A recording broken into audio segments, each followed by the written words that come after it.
Every morning I clean Sydney Road and some of the surrounding streets. I often work with our crew, who are a great bunch. They're hard-working but also up for a laugh, and part of what makes me get out of bed each day. It's really quiet first thing, but there's always a lot to clean. Sometimes it's a bit of a mess and there's rubbish scattered around. I clean the footpath, the street furniture, the bins and remove graffiti off public buildings. I like it. It keeps me busy. It feels pretty satisfying to know that at the end of each day I've made Sydney Road look a little better for everyone who lives, works and visits here. Cleaner streets make it a nicer place to shop too, and that helps our local traders. And as everyone starts their day and the shop's open, I get to meet some lovely community members and their dogs. Everyone knows Sydney Road is legendary. We should all show it some love.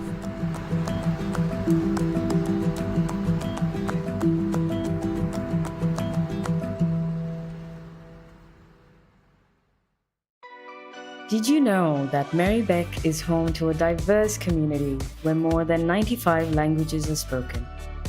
That's why we offer information on council services in your language. If you've received a rates notice that you don't understand, would like to request a new bin, or have another question for council, we can help. We have free in-person and phone interpreters who can help you communicate with staff at council in your language. To request an interpreter, simply call 92401111 and ask one of our customer service staff to organize one for you. You can also request an interpreter at one of our customer service centers, libraries, or maternal and child health centers. At Merri-bek, we're proud of our diverse community and we want to make sure everyone can access our services. For more information about our language services, please visit our website.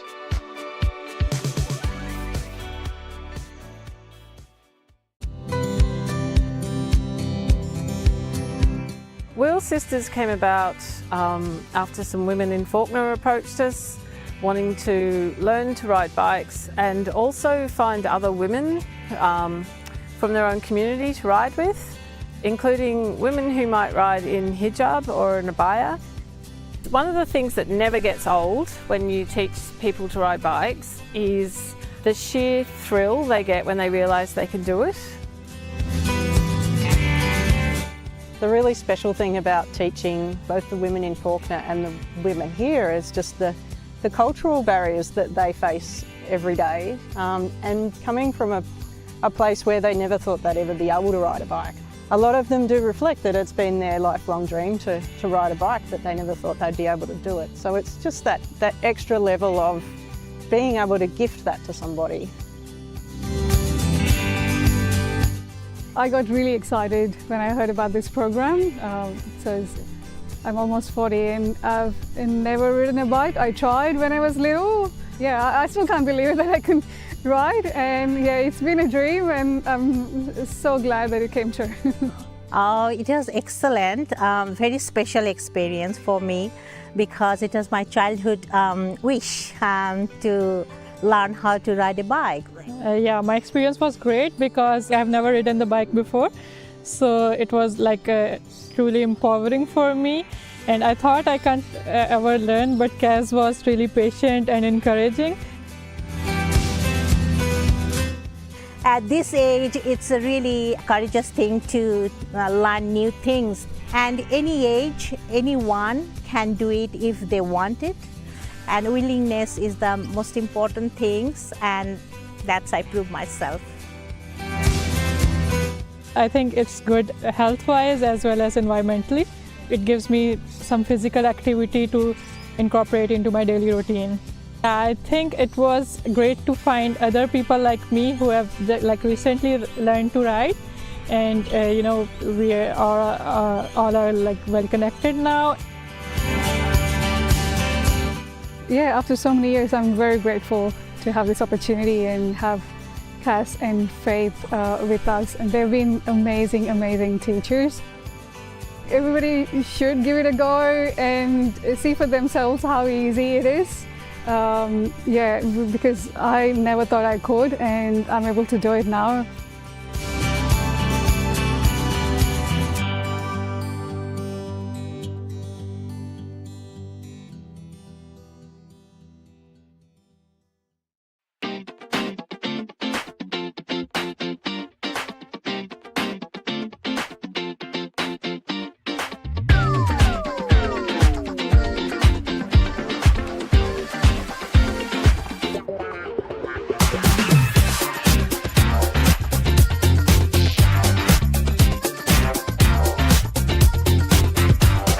The compost that we receive from Merri-bek Council that's made from the waste from our green bins, the food and organics waste, is a fantastic resource. A lot of carbon, a lot of organic matter that goes to building up the soil here, combined with the compost that we make ourselves. You know, a really brilliant resource for the garden, and it produces fantastic crops, as you can see behind me. Well, obviously it's really important to compost food. If it's just going into the normal bin, then it's creating all these really bad greenhouse gases and contributing to climate change. But the benefit for community gardens is that we can't generate as much compost on our own, so we need the addition of council compost to help us grow vegetables and renew the soil, so we get the best productivity from the garden. Sometimes when we get the compost, there's contaminants in it, like plastics, biodegradable bags. Some of them are not quite suitable for the process that the compost goes through. We have to then sort through the compost and pull them out, otherwise they're going to contaminate all our vegetables and the earth that we're trying to re-nourish with the compost.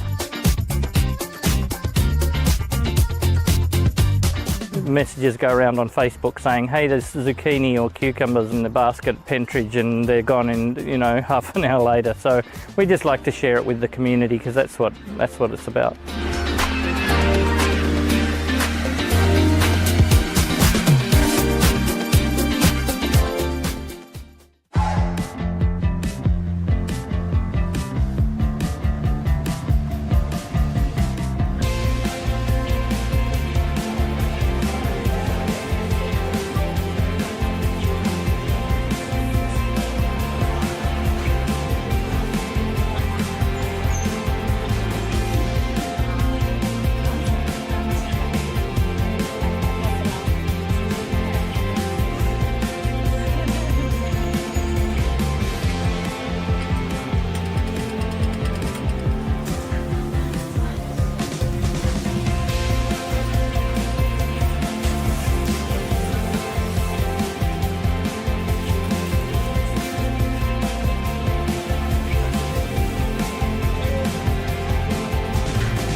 In Merri-bek, we now have a 4-bin waste service.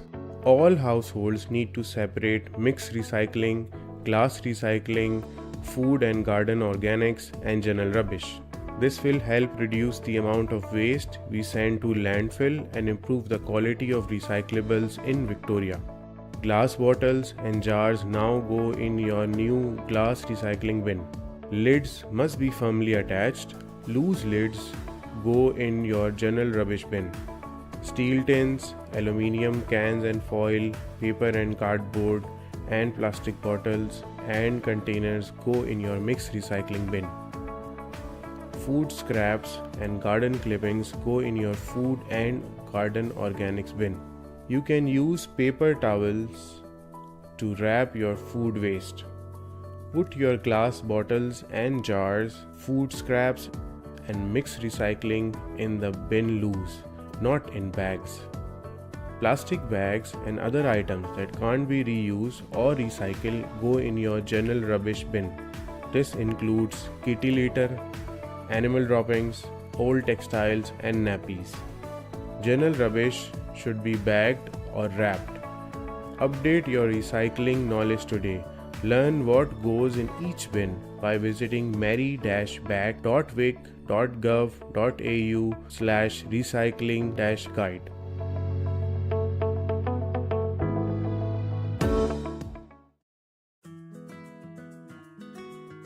Why did we decide to go all electric? The primary motivation was obviously to reduce our carbon footprint as a family, especially with a young son, 8-year-old, who's attending primary school and learning all about climate change and how we can do our bit in reducing the impact.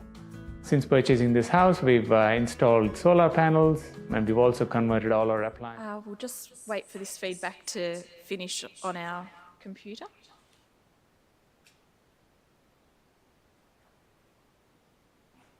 Is that okay? Sorry, we're just fixing some technical problems. Is that okay? Yeah. Okay. Take two. Good evening, councillors and members of the gallery, and to our viewers live streaming tonight's meeting. My name is Councillor Helen Davidson. I'm the Mayor of Merri-bek City Council, and it's my pleasure to welcome you. We are meeting on the traditional lands of the Wurundjeri Wurrung people, and I wish to acknowledge them as the traditional custodians of these lands and waterways and pay my respects to elders past, present and emerging, as well as to other communities that have significantly contributed to the life of this city. This council meeting is being recorded and web streamed live to council's website and YouTube. This recording will also be available as video on demand. Attendees are advised that they will be recorded during the meeting. A reminder that as councillors, we will act in accordance with the Councillor Code of Conduct, which supports principles of leadership and good governance that secures public confidence in the office of councillor. In the event of an emergency or disruption, we may be required to take action to ensure the safety of attendees. For members of the gallery and councillors attending in person, please follow the directions issued by council staff and security officers. Now, I'd like to introduce the councillors in attendance this evening, and we have the Deputy Mayor, Councillor Helen Politis. Good evening, everybody. Councillor Natalie Aboud. Hello, everyone. Councillor Sue Bolton. Councillor Liz Irvin. Good evening, everyone. Councillor Jay Iwasaki. Good evening. Councillor Chris Miles. Evening. Councillor Adam Pulford. Hi, everyone. Councillor Ella Svensson. Evening. Councillor Kat Theodosis. Hi, everyone. And Councillor Yildiz. Good evening, everyone. There are no apologies tonight, and I would also like to pay a special welcome to the Mayor of Whittlesea, who is in the gallery this evening. And there are no leaves of absence. Now, councillors, is there a conflict of interest to disclose on any of the items in the agenda? No, there's no conflict of interest. Can I please have a confirmation of the minutes for the meeting held on the 14th of May? Moved by Councillor Yildiz, seconded by Councillor Irvin. All those in favour? I declare that carried. We'll now move on to acknowledgements and other matters. So provision of up to 10 minutes is provided for all councillors to acknowledge and recognise achievements of local individuals and organisations and raise matters considered important to council that are not already listed in the meeting agenda. I do have one that I would like to raise first, and it is about the Coburg North Master Plan. So many people would be aware that following the early consultation that we held in late 2024, Council released a draft Coburg North Master Plan in April that went out to community consultation. It was prepared following the first phase of consultation and in early 2025 and meetings with many stakeholders. The draft plan was released in April 2025 for the purpose of seeking further community input. And it was great that we received so much input in the second phase of consultation. And that closed in May. So we received over 900 submissions and emails. A key focus of the community feedback was around the athletics track. The draft plan had supported possible changes to the track and surrounding facilities in the far long term, some decades away, which would have seen the capacity for more use by other sports but changed some aspects of the track. We've received really strong feedback about that, and we're pleased to have heard that feedback. We've also heard strong feedback about the need to find a new basketball stadium Stadium and facilities and other sporting facilities too. And also the critical role that the much-loved Olympic pool plays. In relation to the feedback we've received, I want to assure everyone that we're listening and we're really grateful for the community input into this. The consultation report will come back to Council next month. In that report, I expect there will be options available which amend the treatment of the athletics track and potentially other aspects as well. And that's the exact purpose of what the community consultation process is. I want to thank everyone that's taken the time to contribute and participate in a respectful community engagement process, which is at the heart of what we do. So, councillors, on that note, are there any other acknowledgements that councillors would like to share? Councillor Yildiz? Just very quickly, Sarah Murdoch, who owns the pharmacy at 108 Kent Road, was recently crowned the Pharmacist of the Year for Victoria. Came from humble beginnings from Iraq, and then here she's been able to really, raise her family, her 2 kids. She's a single mum, and I just want to acknowledge her achievement. Thank you, Councillor Yildiz. Councillor Raboud. Yeah, I've got it. Thank you, Mayor. A couple of exciting bits of news. One is that since the last council meeting, Joe Pepe Montemuro has been appointed as the head coach of the Matildas. He's spent a lot of time at Brunswick Juventus, and it's something that I know that club is really proud of. So it feels exciting that someone who we might consider either is local or was local has managed to get an opportunity to see those women do what they did last time they were in the arena, which is incredible. And then the other thing was that we've been talking about advocacy and traffic issues, and anyone who lives north of Bell Street would have seen that I think we're at like 14 or 15 accidents on Murray Road currently. A bus stop was absolutely annihilated, decimated. Just no, there's literally no bus stop left there. The car that ran it over is still there, which unfortunately collapsed into a little she oak forest, which is a shame. But it's got under the bonnet of Kate Hall and the Swarm Group again. So I'm helping them to organise a community meeting, which will be on Sunday, the 6th of July, so before our next meeting here, at 2 p.m. at the Newlands Senior Citizens Centre to just talk again about what might be done and what advocacy could look like from the perspective of community trying to get that road sorted out. Thanks. Thanks very much, Councillor Abood. Councillor Politis. Thank you, Mayor. I'd like to acknowledge the children's market that took place on the site of the Art Schoolhouse Studios in late May. I attended that market, and I've got to say the spirit, the creativity and the sheer joy that was created by our local children who were selling goods that they had handmade, things like soaps and candles and headbands and cards and beads and all sorts of other goodies. Oh, and baked goods as well. It was fantastic. The entrepreneurial spirit was wonderful, and so was the creativity. And it's wonderful that this council was able to support that, and I'd like to see more of it. Wonderful. Thank you, Councillor Politis. Councillor Bolton.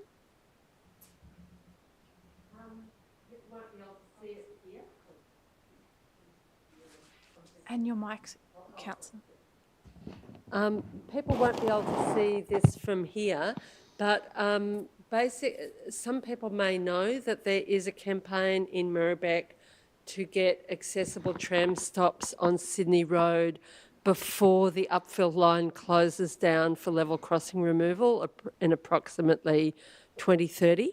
When it closes down, it means that there'll be no accessible public transport in this corridor for up to 18 months. And this will cause serious issues for anyone who's got mobility issues, who relies on public transport to get around. At the moment, the only accessible public transport is the train. And so there is going to be, there have been a number of actions, letterboxing, petitions, etc. So far, we haven't had success, but we have raised awareness. But there is going to be a second anniversary rally of this campaign on Saturday, the 28th of June at 11 a.m, this time in the Coburg Mall outside the Coburg Library. In the past, the actions have mostly been in Brunswick. This one will be in Coburg. A lot of people in Coburg won't even know that the upfill train line will be closing for up to 18 months in a couple of years' time. And also even people further north of where the trams finish will be affected, because people will probably be catch the train down from Upfield and get booted off at Batman Station, only to find a tram they can't get on. So it is an important issue for people. So that's it. Thank you, Councillor Bolton. Councillor Miles. Yes, I'd like to mark the passing of Brian Gerard Conway. You might be surprised of what he did. He owned West Street Meats in Hadfield. Being the way I am, I didn't go there that much, but a lot of people rang me up and were curious about, what had happened. Why is the store shut? And after I did some investigating, I'd found that he passed away. And the amount of stories I'd heard about him, all the community work he did, he was a really great guy. He was one of the stalwarts of the West Street shopping precinct, so he'd be well missed. And just on one note I did appreciate was the fact that on his screen that he had in front of his shop that he had stall-free pork. And it wasn't quite what I wanted to see, but it was a lot better than the alternative. So I say thank you. And valet Brian Jared Conway. Thank you very much, Councillor Miles. Councillor Irvin.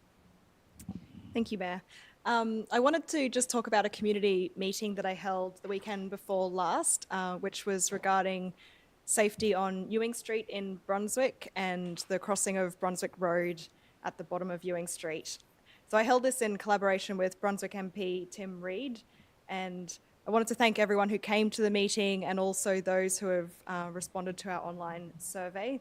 It was really useful to hear from the community, and we'll certainly both be taking away what we heard and bringing it to the council transport team and to the Department of Transport and Planning.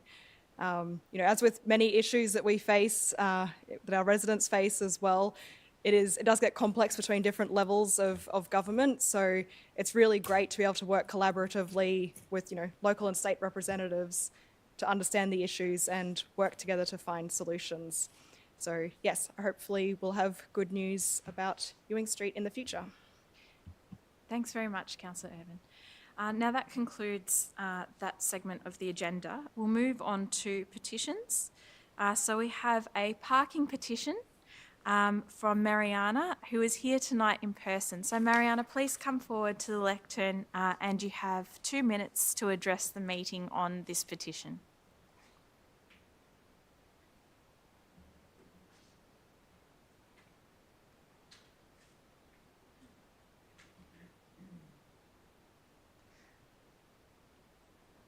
Yes. Has it lit up green? Yeah. Perfect. Great. I'd just like to inform everyone. I am right opposite the new community hub. The traffic, the parking is unbelievable. It has increased over 200%. I don't think they can hear you outside. We might just check.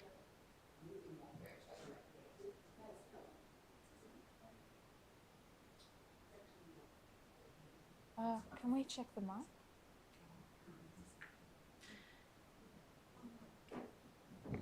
Okay. I'll just quickly go back. Yeah, no problem. My husband and I, we live right opposite the community hub in Glenroy, Chief Road. Yep. Traffic has increased immensely. Parking is unbearable. People parking every which way but loose, parking across driveways. In my submission, I've actually included photographs, which one day I came home from picking up some tablets from the chemist and I couldn't even get into my own driveway. I had to park in the street, halfway down the street, and walk back up. I'm actually, you can tell I'm a bit nervous, I'm actually quite anxious about driving. I haven't driven for the last 3 weeks because I've become quite anxious. We've had incidences of road rage because people are not, there's just nowhere to go, and there is no way where we are, where the street is, where the community hub is, there is no way that that area is 7.2 metres, that road. It's not. If you stand and look at the top end of Wheatsheaf Road, where there are the shops and all that, you have cars parked on both sides of the street, cars coming up and down.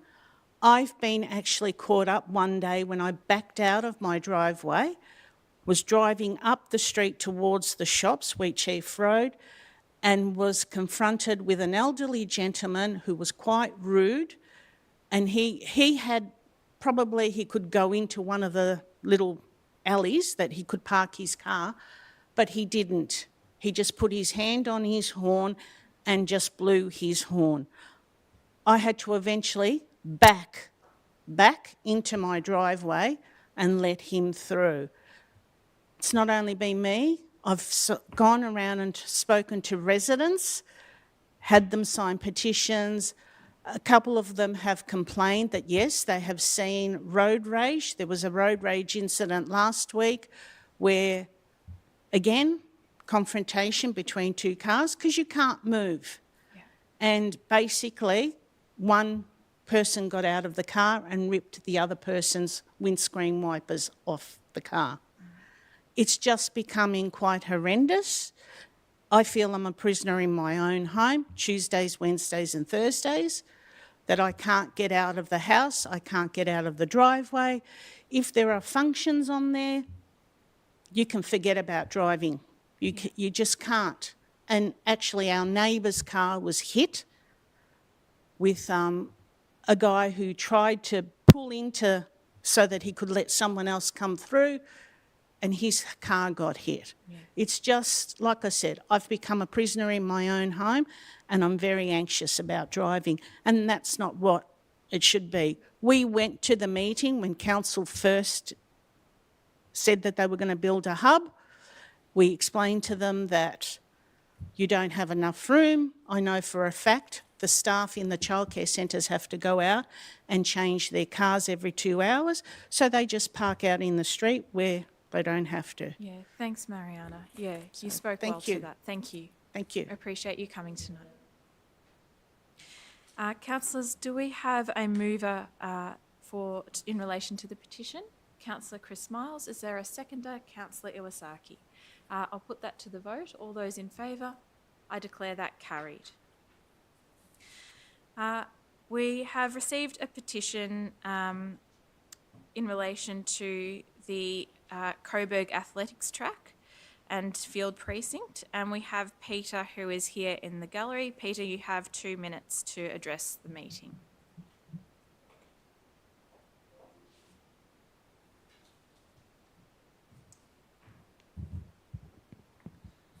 Go ahead. Thank you. Good evening, Mayor, councillors, executives of the Merri-bek Council. I would like to thank everyone for allowing me the opportunity to address this meeting and present a petition which has been signed by 1,592 people who are in favour of saving the Harold Stevens Athletics Track, also known as the Coburg Athletics Track. As the recently retired president of Coburg Live Athletics, local ratepayer and fourth generation Coburg man, my family has long established roots within the local community. This petition highlights the strong local support athletics has within our municipality. Athletics is not just a summer sport. We offer training throughout the year, and our current campaign to save the athletics track highlights the community's desire to improve the current facilities.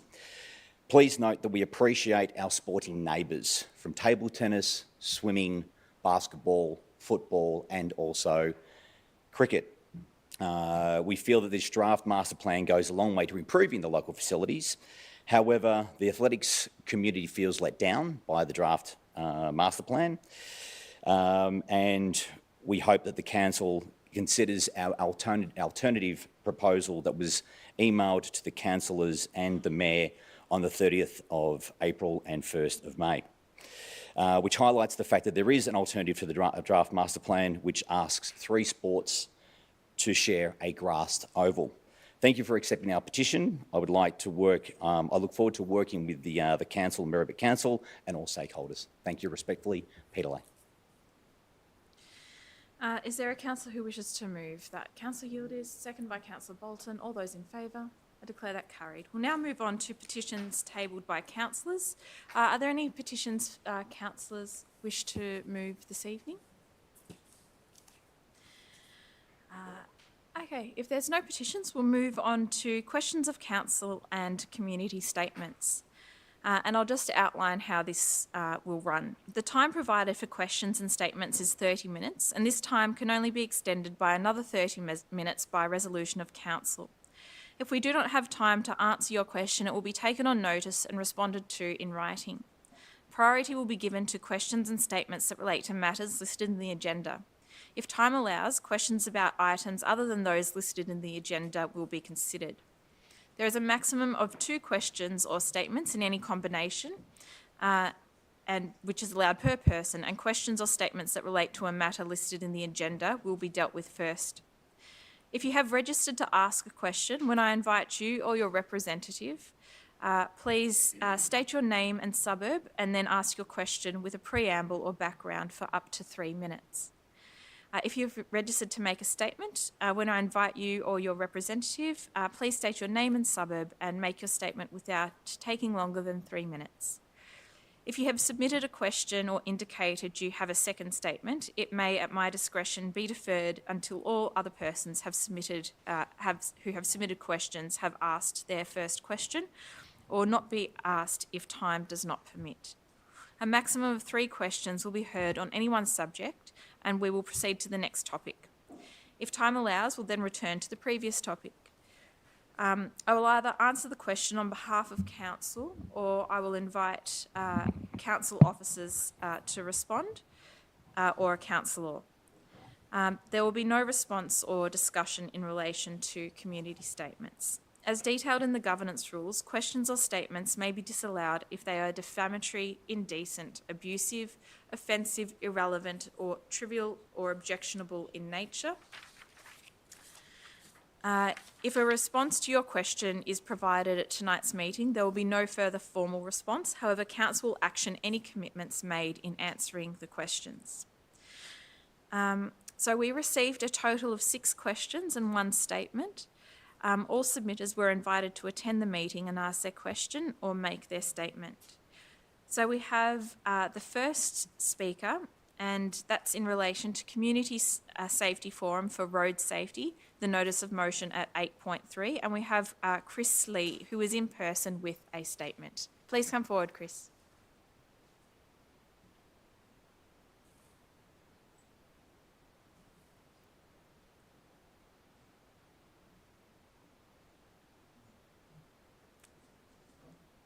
I believe it's working. Is it green? Oh, okay. Yep. The recent death of a skateboard rider highlights the danger of a section of Moreland Road east of Melville Road. The road goes over the crest of a hill, which means that car drivers may not see pedestrians or other road users until they are quite close. Similarly, pedestrians and other road users may not see an approaching car until it's very close. So, as a result of that, there's a need for a lower speed limit on this section of Moreland Road. Currently it's 60. There's also a need for pedestrian crossing outside the IGA supermarket at the corner of Queen Street and Moreland Road. Pedestrians crossing Moreland Road to go to the shop face a number of problems. There's the problem of the cars coming over the hill, which I mentioned before, at relatively high speed, with limited visibility. They also have to cope with cars turning into Moreland Road from the side streets, namely Queen Street and Cornwall Street, as well as trucks doing deliveries to the IGA and cars parked outside the shop. I've spoken about the need for a pedestrian crossing at this council previously. In 2023, I took up a petition which gained over 400 signatures. More recently, another resident, Talia Azaria, has also taken up a petition which gained about 2,000 signatures. So I request that council once again take up this issue. I ask you to write to the Road Traffic Authority calling for urgent action to cut the speed limit and install a pedestrian crossing. Thanks. Thank you very much, Chris. Next we have Caitlin Phillips, who is also in person with a question in relation to the same notice of motion, Community Safety Forum for Road Safety.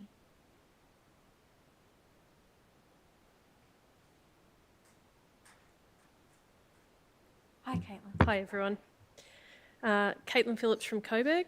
I'm here tonight to talk about the issues associated with traffic on Shaftesbury Street. It's a significant challenge and we want to know what Council is intending to do to make our streets safer. We as residents have joined forces to ensure that Council is aware of the seriousness of the issues residents are facing, and whilst we know you're aware of the issues because you've been taking readings on the street, these don't provide the lived example of what we're experiencing, and that's why I'm here tonight representing residents. We know there were readings taken 2 years ago and there's a current reading that's being done, and we want to have a discussion with Council around what action will arise from that. The challenges that residents are facing are constant stream of traffic in both directions, which presents a safety hazard for children on the residential street.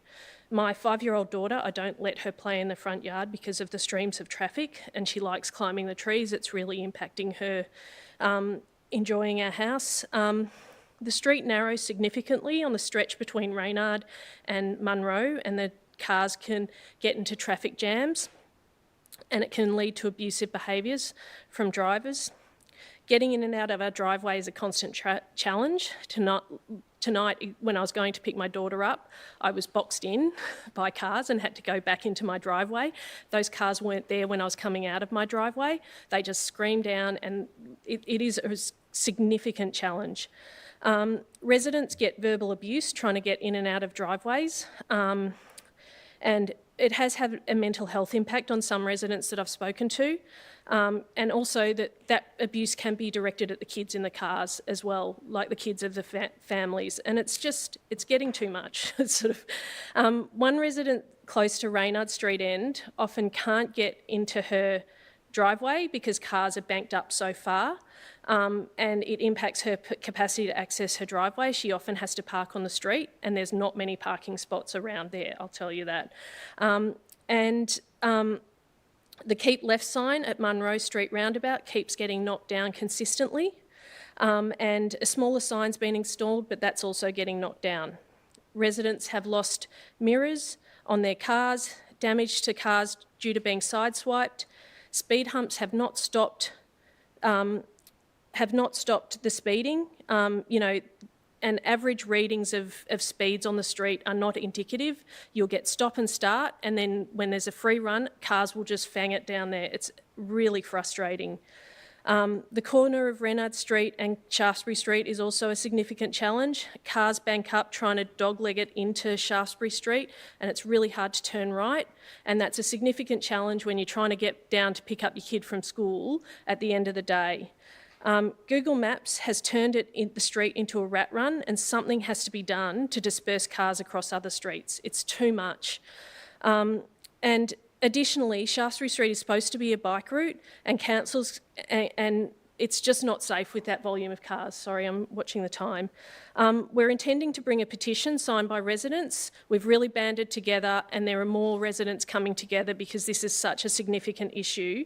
And we really are sort of asking council. I would like to thank Helen Politis, who took time out on the King's birthday holiday to come to my house and meet with residents, and she heard firsthand from a number of us what we're facing, and we're really here tonight to sort of raise that with you and say, you know, it's not Bell Street, it's not Sydney Road, it's not Melville Street, it is a residential street, it's very narrow, and it cannot cope with that amount of traffic on it.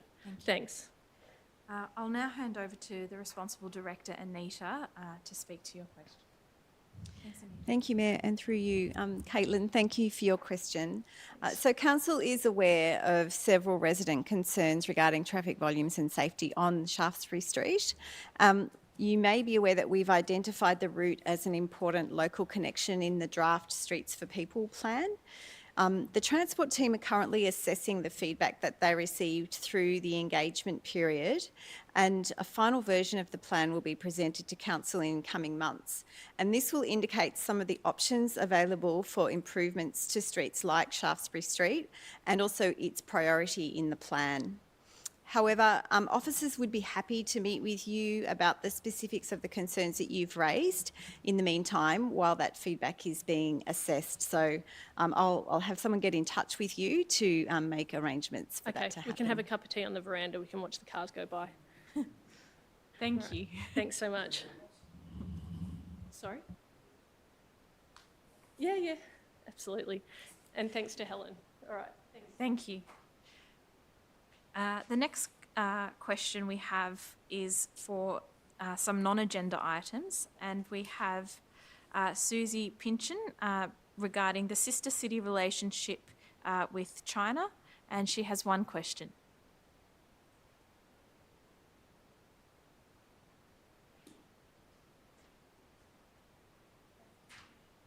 Hello. Hello everyone, hi. I'm here as a Merri-bek resident. I'm Susie Pinchin and I come from Brunswick.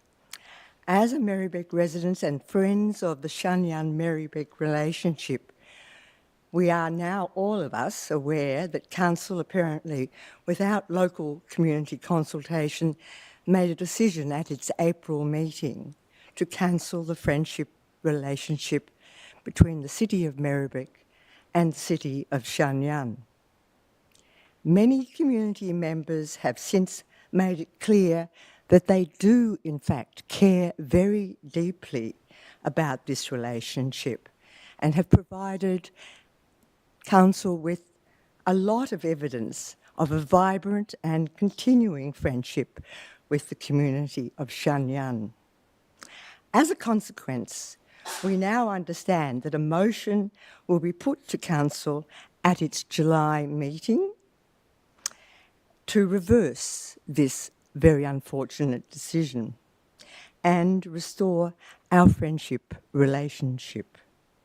This redirection has ultimately been a positive example of negotiation and discussion, and with it, the re-emergence of knowledge apparently lost to Council, but remaining within the community, between the communities of Shanyan and Merri-bek, that now spans over 3 generations. My question now is then, what future proofing will Council take to avoid a reoccurrence of this type of unfortunate decision, apparently made in the absence of community consultation and in contradiction of its own 2024 community engagement policy, which requires, and I quote, the adequate time for participants to provide informed responses to engagement requests. According to our knowledge, there were never ever any such requests made to active and concerned local residents. And thus, as a consequence, a poor Council decision was made based on its own lost corporate memory of this diverse cultural and community engagement. Thank you. Thank you, Susie. I'll now hand over to the Director, Sue Vidjovic, to provide a response. Thank you. Through the Mayor, thank you, Susie, for sharing your concerns regarding the Shan-Yang relationship. To clarify, Council followed its usual process when deciding to cease the relationship as part of a review which recommended winding up a number of inactive sister city relationships at the time. We hadn't heard back from Xinjiang and to the knowledge of staff, there hadn't been any activity in the relationship for several years. Subsequent to the council decision, community members have come forward advising that there have been community discussions with the sister city in recent years, including with former councillors, and there is also potential for future activity. So Susie, that's right, that council can choose to reconsider the decision about the sister city relationship, and we expect, as you said, that this might occur at next month's council meeting. So thanks again, Susie, for raising your concerns. Absolutely. And can I say that actually my husband and I, as part of this relationship, was in fact actually in China when the decision was made in April, and that we are now sitting underneath a mural that was actually designed together with my husband and a Chinese artist as part of this long established relationship. So thank you. That's a good piece of history. Yeah. Councillor Abood? It just seems like there was an element of Susie's question that wasn't answered about how we endeavour to make sure this doesn't happen in the future, I guess. Perhaps if I can answer that through the Mayor. So just to say, it's clear that people are reporting that there's some deep community connections within the community and within the community of Xinjiang. Nobody on council staff knew about that. And so I think it's probably something which has had less of a civic character and more of a community character. So that's great, but that's how the mistake happened. I've been here for 5 years and never heard of any activity whatsoever. So I think it's unfortunate that it's happened, but it's easily corrected. So that's the good news. So thanks again for bringing this forward. Thank you. The next question we have is from Amy Sheljiski, who is online. And Amy has a question in relation to Glenroy getting a fair share of investment. And she has 2 questions. Hi, Amy. Hi, how you going? Hi, we can hear you. Please go ahead. Thank you. Members of the Glenroy Community Action Group would like to ask about Merri-bek Council's operating budget in relation to maintaining retail precincts and public spaces in Glenroy. Would Council please confirm whether Glenroy, relative to its population and compared to other suburbs within the LGA, receives a fair and proportional allocation of funding for footpath maintenance, street cleaning and general upkeep of retail precincts and public areas? And would Council please provide a breakdown of this expenditure by suburb for the past financial year, along with the proposed allocations for the upcoming year? Great, thanks, Amy. So your question covers 2 directorships. So I'll hand over to Anita Cunro first, who is the Director of City Infrastructure, to answer the first question that you had. Thank you, Mayor. And thank you, Amy, for your question. Council services are generally divided up into proactive services and reactive services. Proactive services include regular footpath inspections, every 25 months at least, and 13 months in activity centres, street sweeping, clearing of pits and drains, mowing and upkeep of parks and sporting grounds, and road and footpath renewal works. The level of effort on these tasks is set to achieve standards that are common across the municipality. Sometimes more needs to be spent in one area and sometimes more in another. But Council also provides reactive services, and these respond to reports from the public about issues. So this includes possible trip hazards on footpaths, potholes, areas where water might be ponding, removal of dumped rubbish, removal of graffiti and so on. Our responses to these reports are evenly handled throughout the municipality, noting that some areas attract more reports than others. Thank you. Thanks very much, Anita. And I'll hand over to Sue Vidjvik, the Director of Business Transformation, to answer your second question, Amy. Through the Mayor, thank you. Amy, so Council's not able to easily break down the expenditure within the budget by suburb. Council offers a range of key services across the community, to the whole community, rather than being suburb specific. And some examples of these sorts of services are things like our much-loved library services, customer service, maternal and child health, immunisation, arts and culture, aged care, and including things like Meals on Wheels.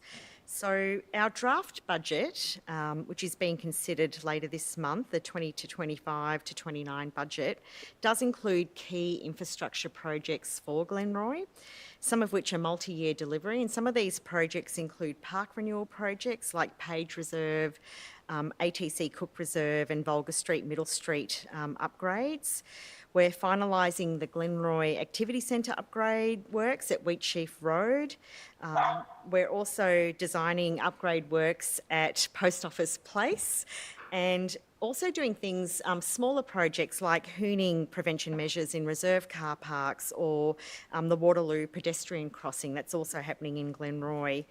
We've delivered a whole range of projects in the past, also in Glenroy and in recent years, and some more recent examples include the Kingsford Smith Ullum Dog Park upgrade and reserve upgrade, and also the Glenroy Community Hub. So I've just got a little bit more to go, so stay with me.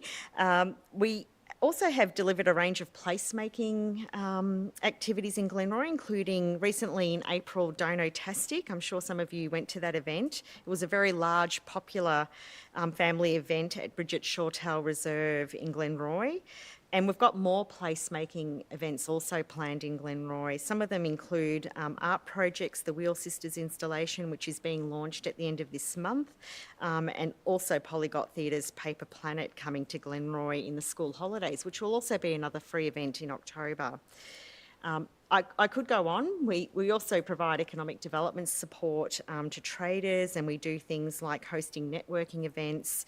We've got a Business Women's Network event coming up in July and other activities to support traders. So there's a whole lot of work that we do in Glenroy, from big projects to small projects. I hope that helps, Susie. Oh, Amy, apologies. Thanks very much, Sue. And thank you for your 2 questions, Amy. Thank you. Next we have Cameron Miller, who is in person, and Cameron has 2 questions in relation to proposed dog on lead areas within Tate Reserve.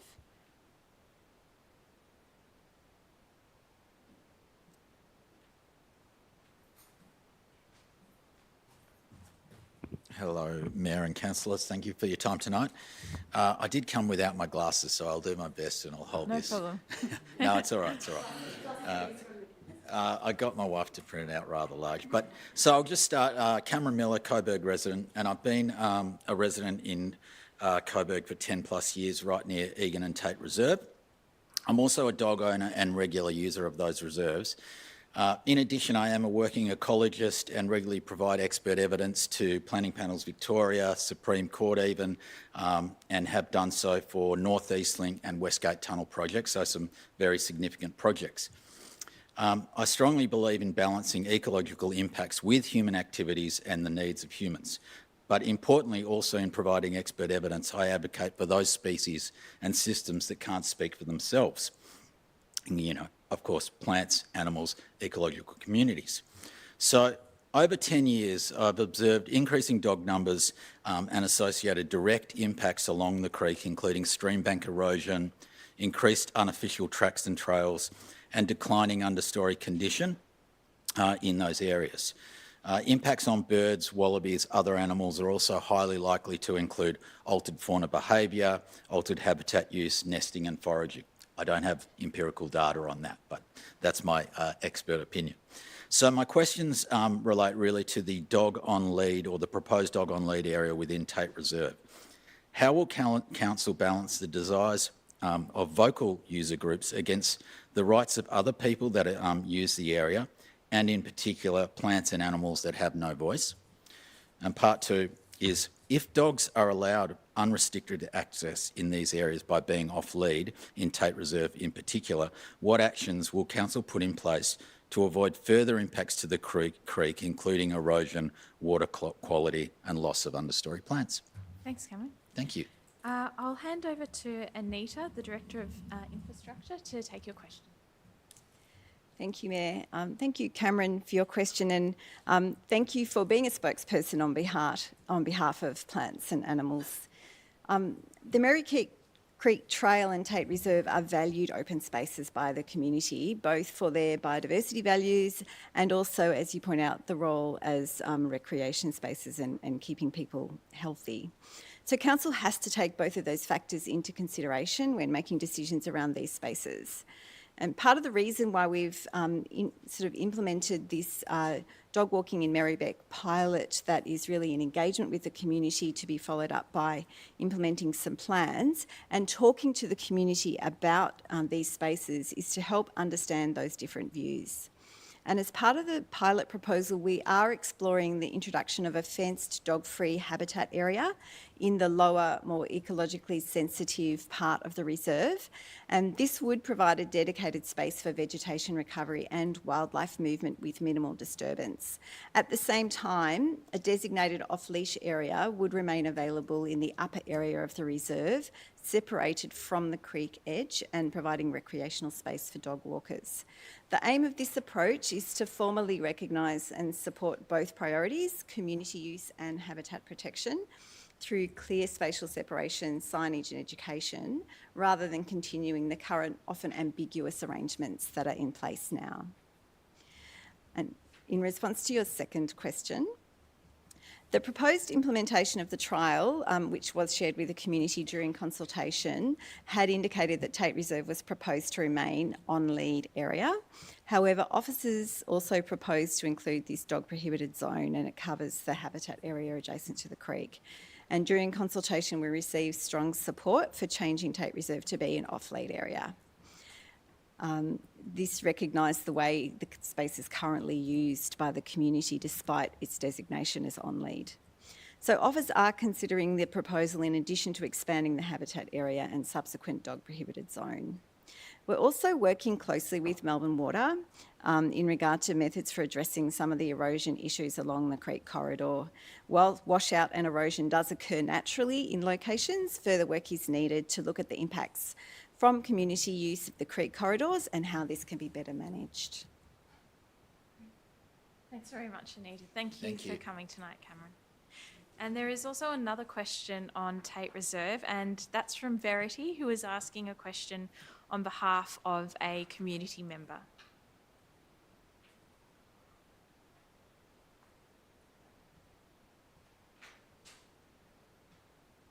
Hi, Verity. Hi everyone again, Verity Campbell, co-convener of Friends Merri Creek East Coburg. Thank you Mayor, Councillors and Officers for hearing this tonight. This letter was provided to me today to read to you and is connected to the dog walking in Merri-bek trails and particularly in Tate Reserve. Hello, I'm a teacher in a nearby kindergarten.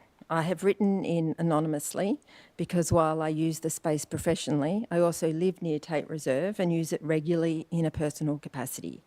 I am afraid of any negative repercussions to myself or my family that this letter may have. Professionally, I teach children 3 to 5 years old. I started a bush kinder program from in 2024 and we have been visiting Tate Reserve up to 2 times per week last year and this year. We received a grant from the Victorian Government to do this. I take up to 40 different children to Tate Reserve in a given week, and it's a very special program to them. We connect to the land and learn hands-on about our natural world, the animals, the plants and our community.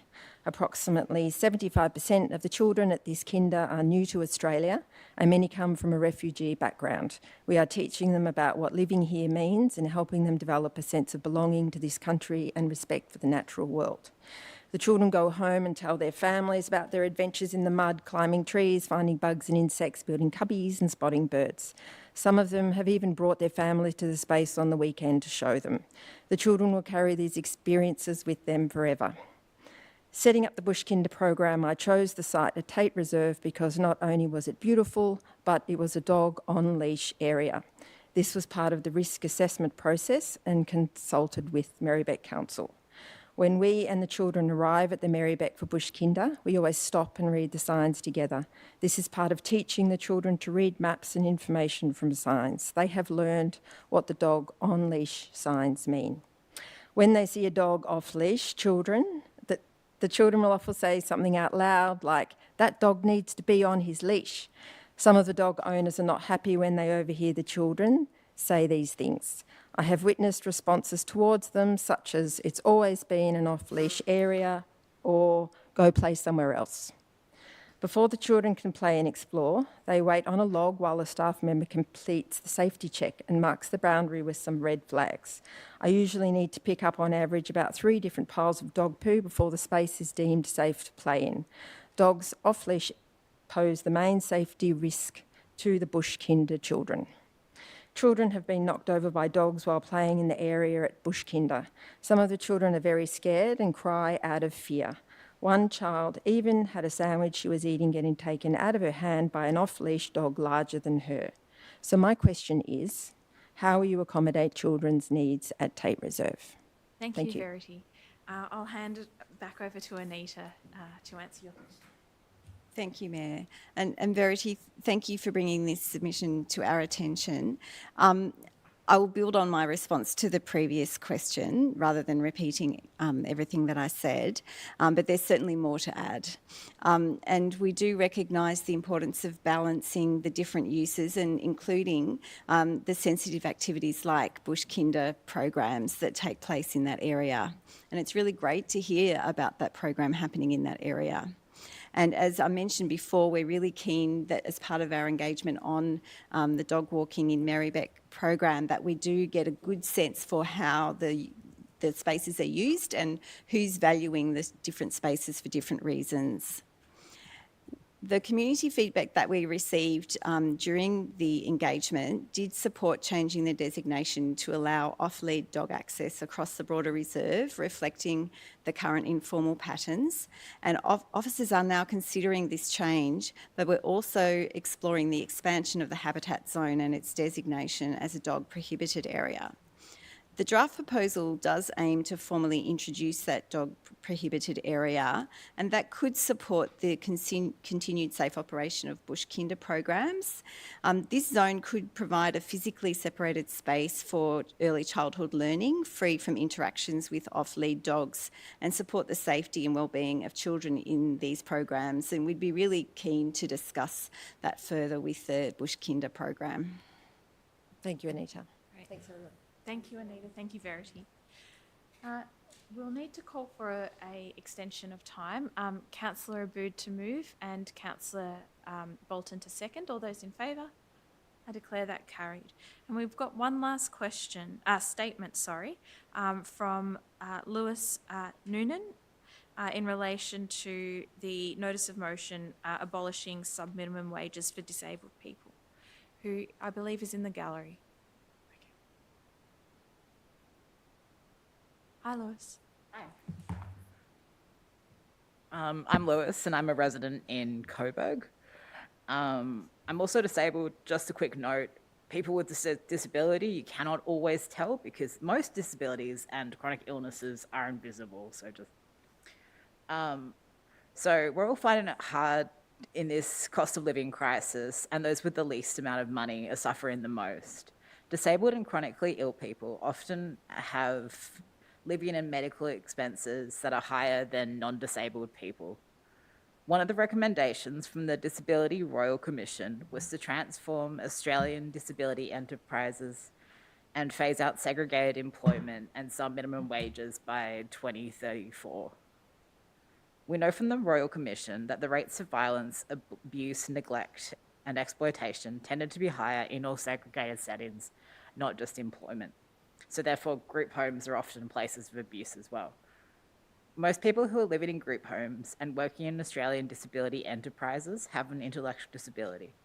Being paid at least the minimum wage gives this particularly vulnerable group of people the freedom to make decisions about their lives that most of us take for granted, such as where they live and who they live with. Everyone deserves to have enough money to live a good life. With a median unit rental cost in Merri-bek of $510 per week.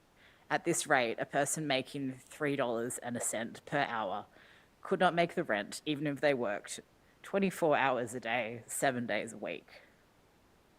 How can we call our society fair if we accept the economic abuse and exploitation of disabled people? Thank you. Thank you very much for coming this evening. Now that concludes questions and statements from the gallery. We'll now move on to council reports. So the first report on the agenda is Northwest Building, Phoenix Street and Brunswick Baths gym expansion options at 7.1. Is there a councillor who wishes to speak to the motion? To move the report? Councillor Pulford? And seconded by Councillor Iwasaki. Thank you. Thank you, Mayor.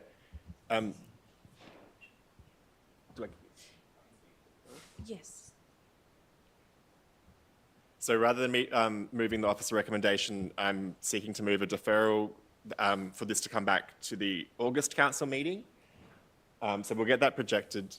Maybe I can speak to it in the meantime. Yeah. Yes. So essentially, this is a really exciting project, I think. It's about the future of the Northwest Building, which is a building on the Balam Place site, and it is immediately next door to Brunswick Baths. The building is currently empty and we're trying to work out what to do with it. The last council decided that it was, when this came before us last year, it was too close to the council elections to lock any decisions in and wanted to defer the decision to the new council, us, and also get some more information about what we could do with this building. So this report presents back that information, but even since then, there's been further discussions between councillors and council officers and the stakeholders, including the people that work at and run Balam Place for us. And there's been some new ideas suggested. So this report was suggesting that we potentially knock that building down, shift the gym outdoor space there, and then in future we can expand the Brunswick Baths, which is much needed, and build a new building that would be able to handle the machines that we need to take Brunswick Baths off gas and big heat pumps essentially, because at the moment the problem with getting Brunswick Baths off gas is that there's not enough room for the heat pumps. So I thought that was a really neat, not neat, that's what am I in the 1970s, a good thinking by the council officers about how we can prepare for future change on this current project. But Joe from Balam Place also had another idea where rather than making a decision between gym expansion or art making space, we could potentially have both. And that's what this deferral seeks to do, is to allow more time for council officers to work with stakeholders. There's been some other opportunities that have been put forward through conversations. Anyway, we need to have time to have these conversations, and I'm pleased that we can move this tonight. I hope councillors support it, because I think, you know, we all want to support the arts and we all want to support the gym expansion, and this might be a pathway to getting both. Great. Thank you, Councillor Pulford. Councillor Iwasaki, do you wish to add anything further? Yeah, I'll just add Councillor Pulford is clearly channeling the 1970s with those glasses. And speaking of this possible expansion, I was really concerned that we'd be acting really quickly and losing potential art space or losing potential gym space, and so I'm really excited to be looking forward to finding a way to better integrate this, and I think we have time, there's no rush, and as Councillor Pulford laid out, I think that there's really good opportunities to really effectively utilize the space. And Balam already, if you haven't been there, has been getting heaps of usage. There was the Samoan Independence Day Festival on Saturday.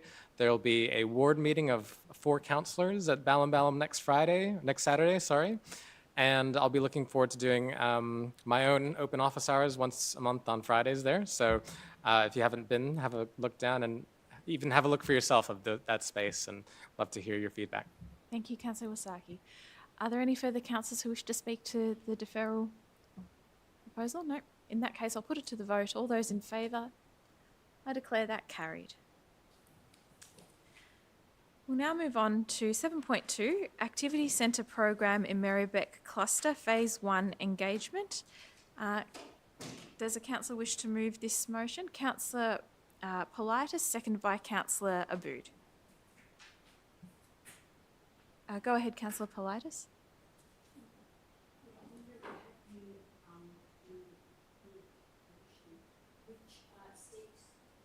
Sorry. I'm very happy to move this motion, which seeks to engage or have community-wide engagement on the far-reaching implications of the state government activity centre program. The program proposes an additional, I think, 69,000 dwellings over a period of 21 years. So it's huge, and it means it's a massive change for Merri-bek, primarily in the activity centres of Brunswick and Coburg, which are, you know, very well serviced by transport and other infrastructure. But of course, that number of dwellings, which I think everybody welcomes, I think everybody is open to more housing, certainly more affordable and more social housing, but that number is going to have massive implications for our municipality, and we need to be mindful of what this will mean for the infrastructure, what this will mean for jobs, what this will mean for the local economy. And I think the council is right, and I want to commend them on their conscious effort to ensure that what we're doing is not compromising the livability of our municipality. Thank you very much, Councillor Politis. Councillor Aboud? Yeah, thank you, Mayor. I guess the most important thing to say about this is that it will happen. So if you can't handle the idea of urban densification and you don't dig it, get out quickly, because it's going to get crowded. We already have a train that doesn't work north of Bell Street most days. We already have traffic that is causing people to die on a regular basis, which is quite unfortunate. That is not being resolved by the same government that wants the increased densification. All of us want more housing. So it feels like a little bit of a wedge in a way, because we all want more housing. The rents, $500 is too much for one person to pay for rent, and there is no option in our city to pay less than that if you want to live by yourself especially. So while I'm happy to second this consultation, I have quite a few qualms about it.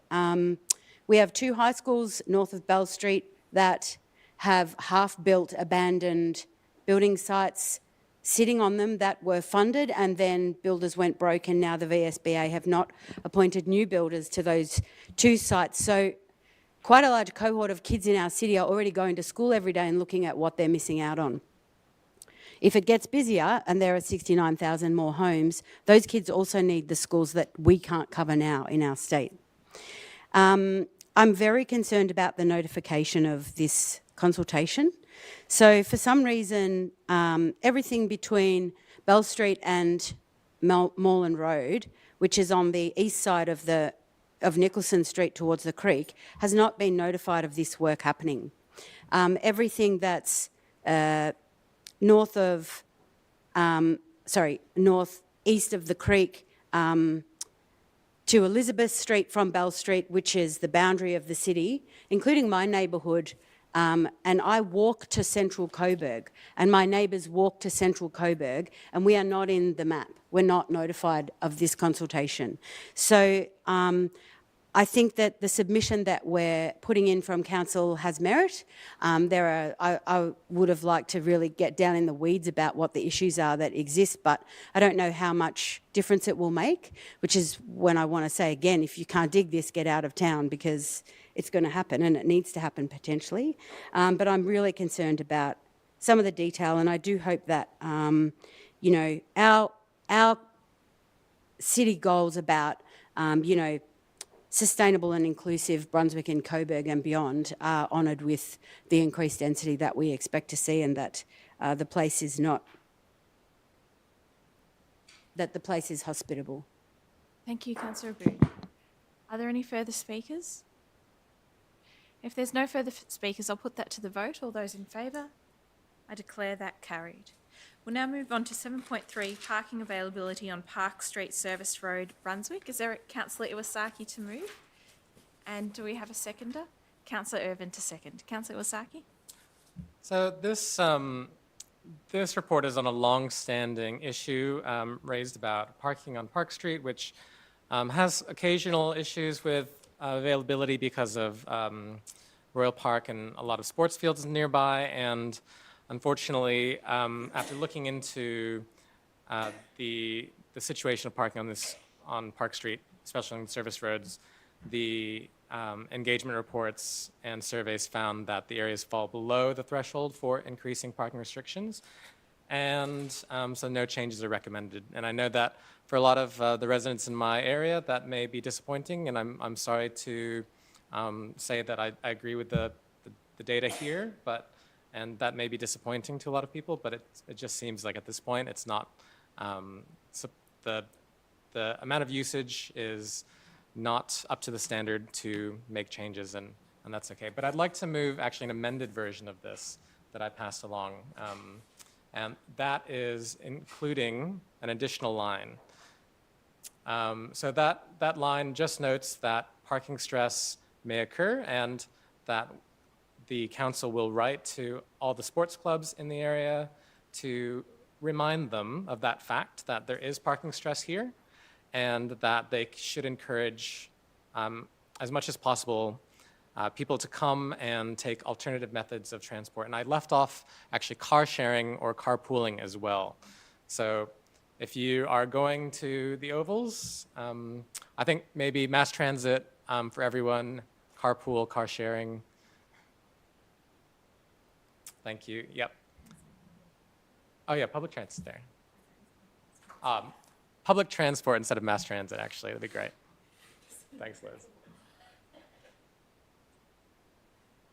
So yes, this will just remind everyone who goes to these events that there are 2 tram stops nearby. There are actually 3 or 4 tram stops nearby and 2 train stations.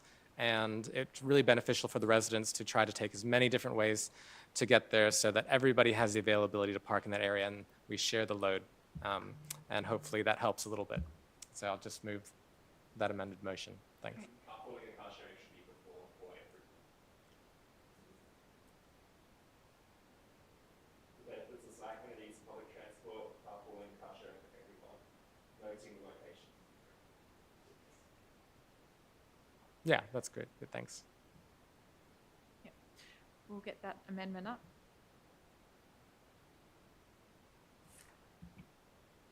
Yeah. Thank you, Councillor Iwasaki. Councillor Irvin, do you wish to add anything? No? Are there any further councillors who wish to speak to this? I'll put that to the vote. All those in favour? I declare that carried.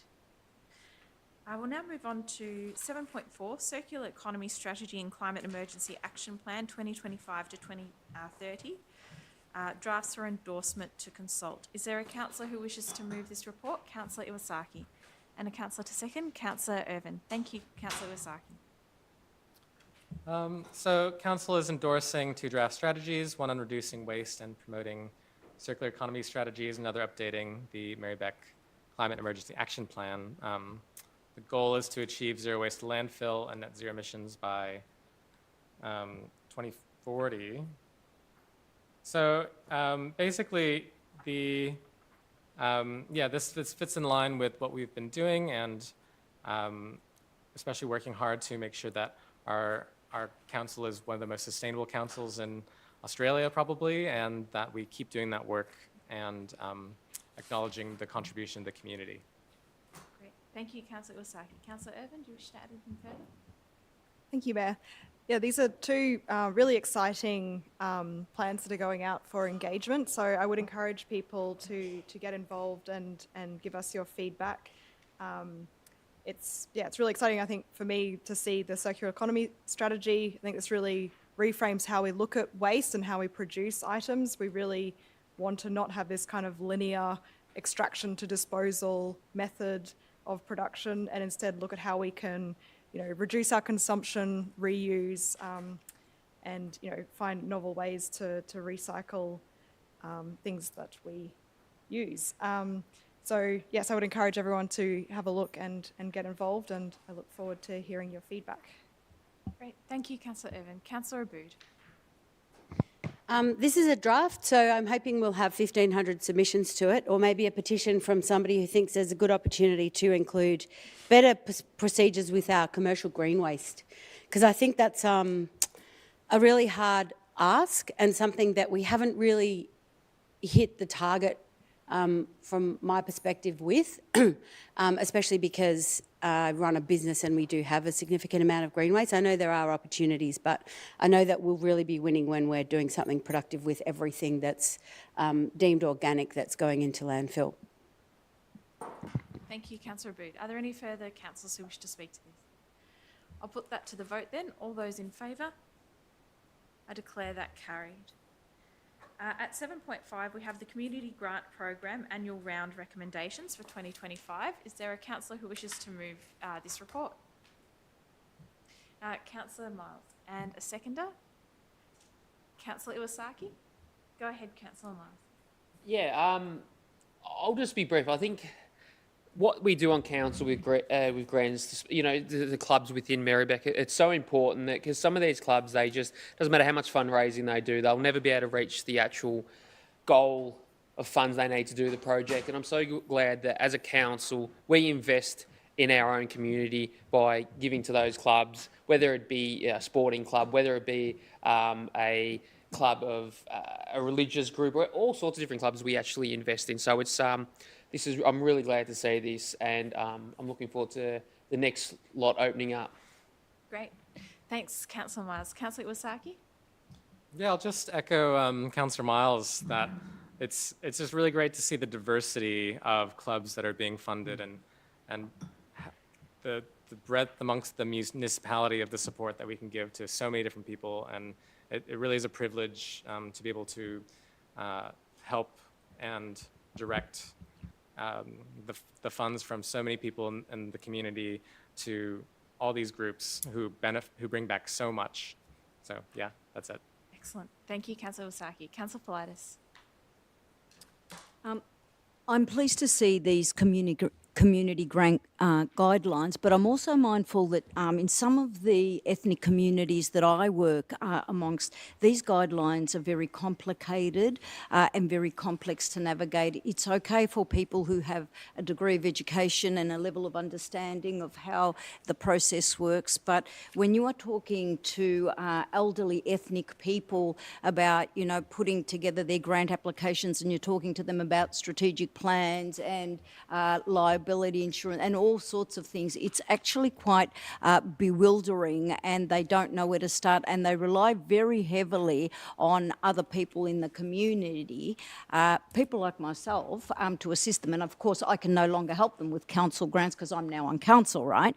But I do want to have it noted that this is quite a complex and complicated process for people who don't understand how it works. I also want to note that there are council resources to assist people with that, so and I'm very pleased for that. Thank you, Councillor Politis. Are there any further councillors who wish to speak to this? No? In that case, Councillor Volton. Just further on from that, I think some of those sort of disparities that Councillor Politis has mentioned have existed in previous years. My understanding is things have improved quite a bit, and through allocation of council staff to play more of a role of discussing with community groups the process and guiding them through the process. It would be good to know if that isn't working anymore, but it seems to me that it is working. But I guess the thing is that we have to be vigilant as councillors to keep an eye on grants going to a wide range of organisations, not just groups which are well versed in lobbying and preparing grants and so forth. And in particular, I think the migrant communities that have been most affected has sometimes been some of the very elderly migrant communities who might not have had family members who can assist with the grants process. But anyway, it looks like there haven't been many grants that have been rejected, or I think one or two haven't had all of the information, but it looks like a better result compared to previous years, that is, providing everyone who needed a grant applied for them. Thank you, Councillor Bolton. Are there any further speakers? If there's no further speakers, I'll put the report to the vote. All those in favour? I declare that carried. Thank you. We now move on to the carbon offset policy update. Is there a councillor who wishes to move a motion in relation to this? Councillor Iwasaki. And a seconder? I was going to move a deferral for this, as previously discussed. Is there a seconder? Councillor Svensson. Thank you, Councillor Iwasaki. So yes, I think this issue just needs a bit more time to talk through because there are drawbacks with carbon offsets and there are clear policies that we are trying to achieve, and sometimes those things don't quite mesh. So just before we make a final decision, and there is some time, I'd like to just have a few more chats and discussions about getting the wording correct on how we move forward with carbon offset policies and clarify that they're not the ideal solution for getting to net zero, but yeah, that clearly needs a bit more discussion. Thanks. Okay. And Councillor Iwasaki, just in relation to the proposed deferral motion, is there a date or council? Just to the next council meeting. To the next council Sorry, meeting. yeah. Yep, no problem. We can add those. Yep, and we have got pending further discussion and potential issues. Yep. Thank you, Councillor Iwasaki. And the seconder was Councillor Svensson. Do you wish to add anything? No? Councillor Bolton. I will add something. I'm totally comfortable to support the deferral, but if the deferral doesn't get the majority of votes, I've got an alternative motion that I wish to move, but I'm also totally comfortable with allowing a deferral for further discussion. So, yeah, that's all I wanted to say. Bolton. Are there any further speakers?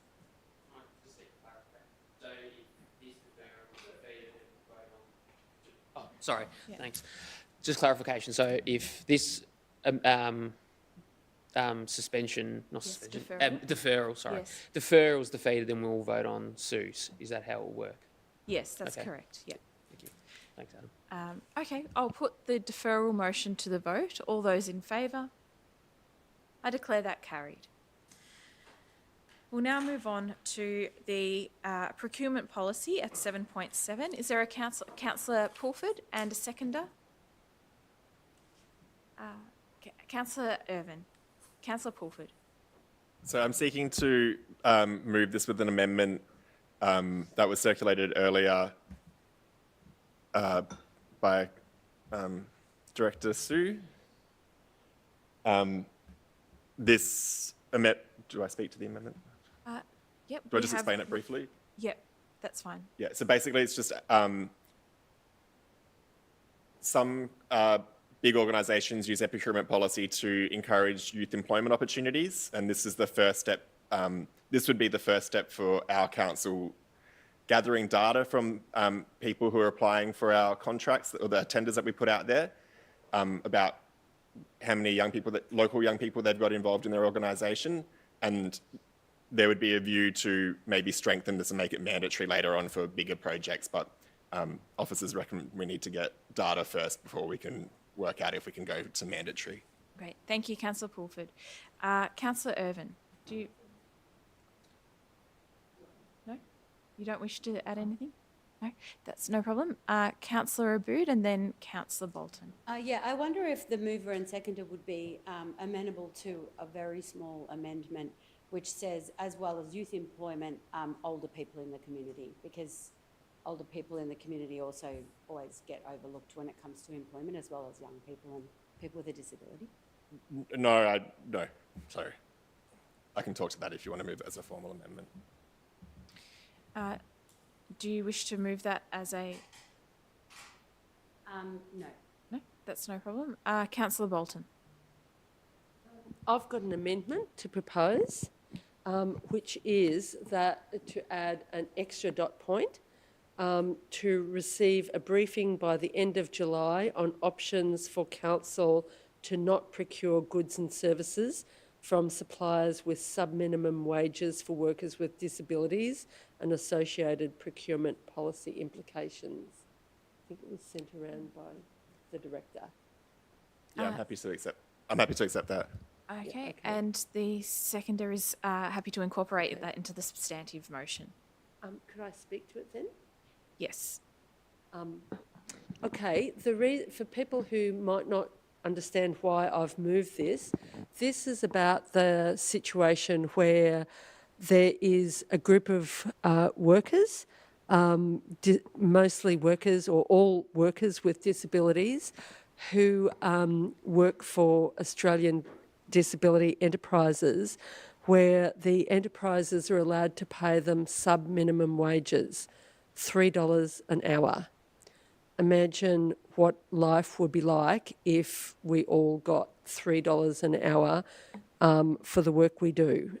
You don't get cheaper price food in the supermarket because you work in one of these enterprises. You don't get cheaper rent, you don't get cheaper anything.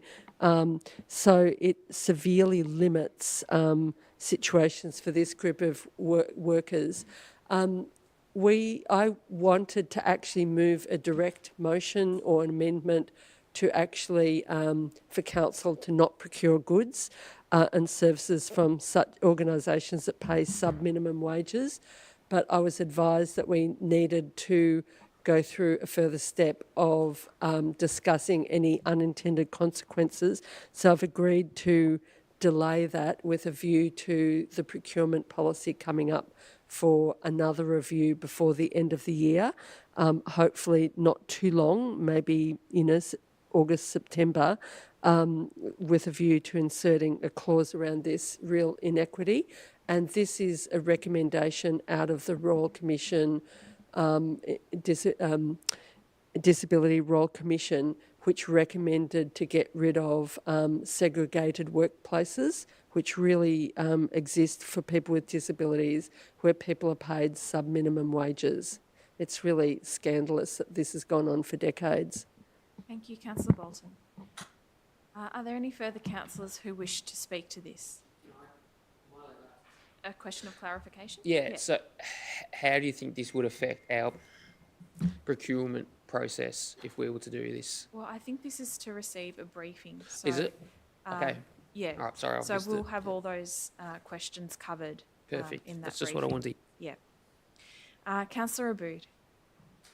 Yeah, so just to speak to the whole thing as a whole, we've put quite a lot of work, and I'd like to commend officers who've done a ton of work on this, because procurement is actually quite important to us here at Council, and you'll see that when you realise who some of the tenders are that have been awarded big contracts further down the line. And I think the fact that I tried to throw in older people in the community and, the way things have played out here, and Councillor Bolton's priority for us understanding what is happening to people with sub-minimum wages just actually talks to the group's ethics about procurement. Last time round on council, we really tried to have it very tight so that basically even if someone had a really bad ex-boyfriend 35 years ago, we wouldn't go near them. And I think that the work that's been done shows that we've loosened up to be a bit more realistic, but at the same time we're also kind of keeping admirable goals, and I hope that other councils, and maybe even Whittlesea, will look to our procurement policy as a role model for how to procure well. Thank you, Councillor Abood. Well, I think you are, because that was a question of clarification before, so. So one of my concerns, I've done an apprenticeship myself and I started at the age of 19, was that when we're saying about older people, I think what we're going to lose out on here is mature age apprentices. A lot of mature age apprentices that I've worked with in the past, they're generally people who they've needed a sea change, not necessarily because of wanting to, but it's generally they've had issues in their life that's brought them to this position where they've had to take on a mature age apprenticeship. So I'm fully understand helping young people get into work. I'm 100% supportive of it. It's just my concern is if we do exclude mature age apprentices out of this, we are losing a cohort that probably needs an arm around them just as much as an 18-year-old, someone who's 40 who may have gone to prison, they're trying to turn their life around and stuff like that. We might be missing out on them, but I do really understand where Adam's coming from, and I'm sure that this can be brought up down the track. Thank you very much, Councillor Miles. Are there any further councillors who wish to speak to this motion? If there's no further speakers, I'll put that to the vote. All those in favour? I declare that carried. We'll now move on to 7.8, Contract Award, Holbrook Reserve Pavilion and Gender Inclusive Change Rooms. Is there a councillor who wishes to move this report? Councillor Aboud and Councillor Svensson to second. Thank you, Mayor. So this is a good example of what I was alluding to. Notion Partners, congratulations on winning the tender. Their corporate social responsibility is really impressive. They're diverting 75% of the waste from their work out of landfill, and they're keeping everything local, which I thought was really impressive. So I just wanted to draw attention to the fact that the process of advertising and then awarding a contract is done in a way that I think we can all be proud of, and I was pleased to see who's been awarded the tender. Thank you, Councillor Aboud. Councillor Svensson? Yeah, there's great points that have been made by Councillor Aboud. I just wanted to draw attention to the fact we're getting to the pointy end of getting these gender inclusive change rooms at Holbrook Reserve, which is fantastic. And I think it really shows the commitment that council has to gender equity in sport. And just wanted to speak to that and how exciting it is that we're getting very, very close to having all of our sporting facilities be gender inclusive now, which is fantastic. And it's a pity that it's still unusual for councils to have all of their facilities be gender inclusive, but we're getting there, and this is one step to finally getting across that line. So really excited to see this. Thanks, Councillor Svensson. Any further councillors who wish to speak on this item? If there's no further councillors, I'll put the motion to the vote. All those in favour? I declare that carried. We'll now move on to 7.9, Contract Award RFT 2024-45, Cleaning Services Collaborative Procurement. Does the council wish to... Councillor Aboud and then Councillor Bolton to second. So if Notion Partners was the thing, this is absolutely huge, this contract. This is what's known as a collaborative contract. So basically what's happened is Merri-bek, Banyul and the Yarra Plenty Regional Libraries have got together to tender for this project altogether. So it's a massive contract for the group, which is called Cleaning Melbourne, which is up there on the board, to have been able to tender for, and congratulations to them. It's really exciting. Now, corporate social responsibility is the thing again. They're ticking all of the boxes. They're using environmentally friendly cleaning products. The panel consisted of representatives from each of the councils, and we should also thank Merri-bek for its role as what's known as the tendering agent. So this is, another really exciting, huge contract, huge. Thank you, Councillor Bolton. Councillor Aboud, Councillor Bolton. I just wanted to say something brief, not so much about the quality of the company, etc., but I hope this is a company that pays their workers well, because cleaners are an undervalued group within the community. They actually do something that is much more socially useful than some people who earn big bucks and push around paper.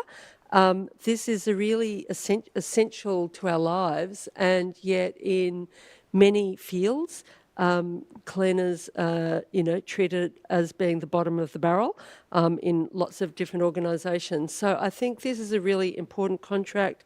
I hope the workers get treated well by their employer, and I think it is important. I mean, it's very noticeable. It's one of the issues that council gets criticised for the most is lack of cleaning of facilities, especially public facilities like public toilets, etc., but also as well as rubbish and so forth. But I just wanted to really do a shout out for all the cleaners out there. Thank you, Councillor Bolton. Are there any further speakers? If there's no further speakers, I'll put that to the vote. All those in favour? I declare that carried.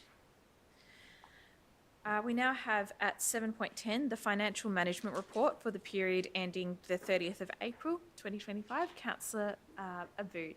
Is there a seconder? Councillor Iwasaki. This is where the magic happens at the end of these agendas. Okay, this is good. If the list of people who we awarded grants to looked good, the stuff that we've allocated funding to looks really diverse and amazing as well. So we're spending the money well. The most exciting part about this is that I suspect, not for everybody because that would be ridiculous, but I think that for some people we're starting to a little bit come out of the really grim part of the cost of living crisis that we've experienced. And I think this is reflected, this is the idea that makes me think this, apart from what I see on, finance news, is that our rates arrears are down and the collections are up. So that means people are not having to defer on paying their rates. Having said that, if you are struggling to pay your rates, get in touch with us here, because there are a million different ways that we can talk to you about organising a payment plan or whatever else. But financially, from inside here, I think we're doing pretty well, and I commend the team that are responsible for putting all this stuff together. Great. Thank you, Councillor Abood. Councillor Iwasaki. Yeah, just seconding, Councillor Abood, and really, this is one of those things where it's actually really fun to read about all the really cool projects that are happening all across Merri-bek, and you can just read from the names of them how useful they are to everybody, how diverse they confer benefits to among every part of Merri-bek, and really, exactly like Councillor Abood said, it's great to see that financially we're in a better position, and invite everyone to have a look and see what's going on in your local area and what's coming. Thank you, Councillor Iwasaki. Are there any further councillors who wish to speak? No. If there's no further councillors who wish to speak, I'll put that to the vote. All those in favour? I declare that carried. We now have at 7.11 our governance report for June, the cyclical report. Is there a councillor who wishes to move this report? Councillor Fulford, thank you. And a seconder, Councillor Iwasaki, thank you. Go ahead, Councillor Fulford. So, this is another one of those magical end of agenda reports. We have it every month. It just has a series of different things, including minutes from advisory committee meetings, notes of records of meetings, responses to public question time that we can't answer in person, and this, and then it's like a mixed bag of goodies. So this one is revoking our plaques policy, noting it will be replaced with operational guidelines. It also extends our existing 5-year funding agreement with Ceres by another year of the same amount. So our funding agreement with Ceres is a really important organisation in our community that manages a lot of public parkland that council owns, which is Ceres itself. We've had a 5-year funding agreement with them. It ends in June. Council's still negotiating the next one, and this is kind of just carrying over the same amount as this year for next year, so that, Ceres does continue to receive support from council to manage their space and that land. And that's all that's in this governance report. Thanks very much, Councillor Fulford. Councillor Iwasaki. I'll just draw special attention to the Arts Advisory Committee that is co-chaired by Councillor Abood and I, that we're looking forward to new discussions on public art and looking into community venues for performance scoping, and the close of the Arts Advisory Committee until the next round. And my other chair in these notes, the Environmental Sustainability Advisory Committee, where we're looking specifically at supporting a socially just and climate resilient transition in Merri-bek, and using council as a role model in terms of sustainability that other councils can follow and learn from. Thank you, Councillor Iwasaki. Councillor Abood. Yeah, there is just one more thing that I wanted to mention, which was about the plaques register. So probably most of those people on there who former mayors and councillors have their names on plaques across the city, but unless you stumble across them, you sort of don't know where they are. So I like the idea that we're creating a registry of where all the plaques are, because it doesn't exist at the moment. Thank you, Councillor Abood. Are there any further speakers? If not, I'll put that to the vote. All those in favour? I declare that carried. We now have our notices of motion this evening, and the first item on the agenda is abolishing sub-minimum wage for disabled workers at 8.1, which is Councillor Bolton's notice of motion. Is there a seconder for Councillor Bolton? Councillor Iwasaki, go ahead. For a summary of the motion for people who are watching online, if the council finds the oath correct. Summary of the motion for people watching online is that council signs an open letter calling for sub-minimum wages for disabled workers to be abolished and for these workers to be paid 100% of the minimum wage instead. Secondly, write to the federal government to advocate for the federal government and Victorian governments to adopt the recommendations of the Royal Commission to increase minimum wages for employees with disabilities to 100% of the minimum wage, and requesting that the government urgently implement the recommendations tabled by the Royal Commission into violence, abuse, neglect and exploitation of people with disability, and abolish the practice of allowing Australian disability enterprises to pay disabled workers a sub-minimum wage. And then the actions for council is requests the CEO to provide advice to council relating to possible amendments to the grants policy and guidelines to ensure that grants aren't awarded to organisations engaged in paying a sub-minimum wage, and conduct an audit of council web pages to make sure we're not directing people with disabilities to Australian disability enterprises that pay a sub-minimum wage. For comparison, these organisations pay $3 an hour for a full day's work, and the Australian minimum wage is $24.17 an hour. And often people go into these jobs because they feel that there's no choice. They might not be, some are coerced into these jobs in sheltered workshops, but some people are sort of, you have to say, allured into them. So you could end up with a 60-year-old worker who might have worked for 40 years in one of these workshops for $3 an hour or less when they first started. As you age, your expenses in life increase. People with disabilities, as we heard earlier, have higher expenses than the average person, but also a lifetime of work. By the time people hit 60, 65, a lot of people's bodies are stuffed from doing manual labour. It's not reflected in the retirement age, but actually people's bodies are often destroyed. Now, there are two other councils in Australia that have passed motions to ban procurement from Australian disability or enterprises that pay sub-minimum wages: Victoria Park in Western Australia and the City of Sydney and New South Wales. And overseas in the US and other countries, there's been a move away from paying sub-minimum wages to people with disabilities. Councillor Bolton, could you wind up? I can leave it there. Okay, thank you. Councillor Iwasaki. Yeah, I just strongly agree with Councillor Bolton, but I feel like I've spoken a bit today, and Councillor Svensson actually had her hand up to second and is an expert on these things, so I'll defer to her. Thank you, Councillor Iwasaki. Councillor Svensson.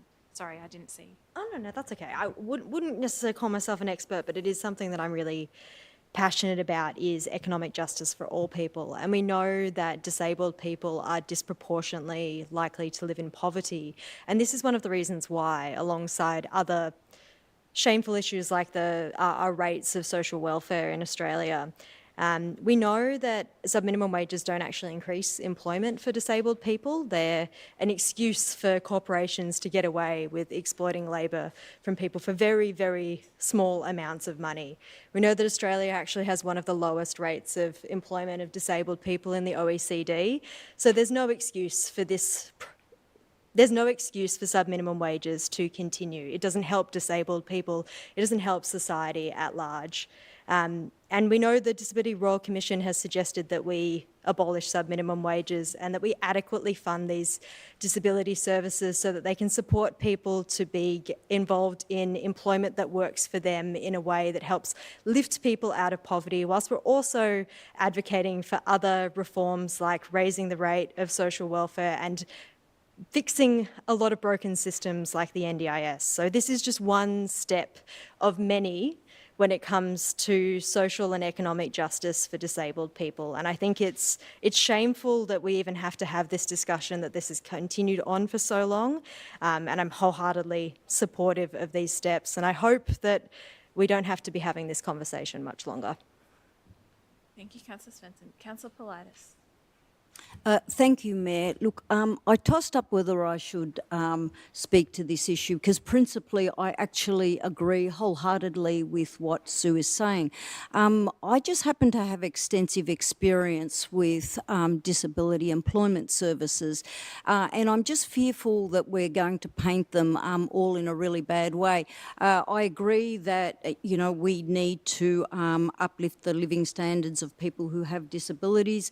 I'm not into paying slave wages or taking advantage of vulnerable people. But I would like to say that we have lots of disability service providers who do an excellent job in providing people who have disabilities, and some of them have severe disabilities because, you know, we deal with a range of them when it comes to employment services. They offer them dignity, they offer them some skill development, they give them the opportunity to engage meaningfully in the community, and they can do that because they're able to develop an ecosystem of support around these people, and they do often need a lot of support to remain in employment. So I wanted to put those comments out there because sometimes there can often be unintended consequences when we make some of the decisions that we make. But again, principally, I'm in support of Sue Bolton's motion, and I will be supporting it. Thank you, Councillor Politis. Councillor Aboud. Yeah, and I've sort of drunk the same Kool-Aid as Councillor Politis on this, and I'm absolutely supportive, but I'm a little bit worried that if someone who is not skilled and has a disability is put forward for a job with someone who doesn't have a disability and is not skilled, the chances are the person with a disability might miss out. But what I'm hoping is that we can advance this scenario where we like to hide our people with a disability and our slaves, you know, from the community like they don't exist. And I hope that what can happen is that people can start to get meaningful employment and develop skills the way all of us are able to, and that we, you know, support this stuff better. So I'm absolutely supportive, but I'm also kind of terrified and at the same time a little bit hopeless that we'll even be heard. So, thank you, Councillor Aboud. Are there any further speakers? If there's no further speakers, I'll put that to the vote. All those in favour? I declare that carried. It is. It can. Yep, so we'll have that recorded as unanimous. And we will now move on to the next notice of motion, which is also Councillor Bolton's at 8.2, Emergency Services and Volunteer Fund. Thank you, Councillor Bolton. So, actually, I don't know if I've got a seconder, but I'll... Oh, do you want me to read out the... I think councillors have seen the amended version that has been sent around. So if Councillor Bolton can have a seconder, then we can return to Councillor Bolton. Is there a seconder? Councillor Iwasaki? I didn't ask. Yeah, that's fine. Councillor Iwasaki. Okay, alrighty. So the emergency services levy, I think it's taken me a while to get my head around it as well. And I think I think it is something which the state government is sort of relying on the goodwill of the people, because we obviously all want good, well-funded emergency services.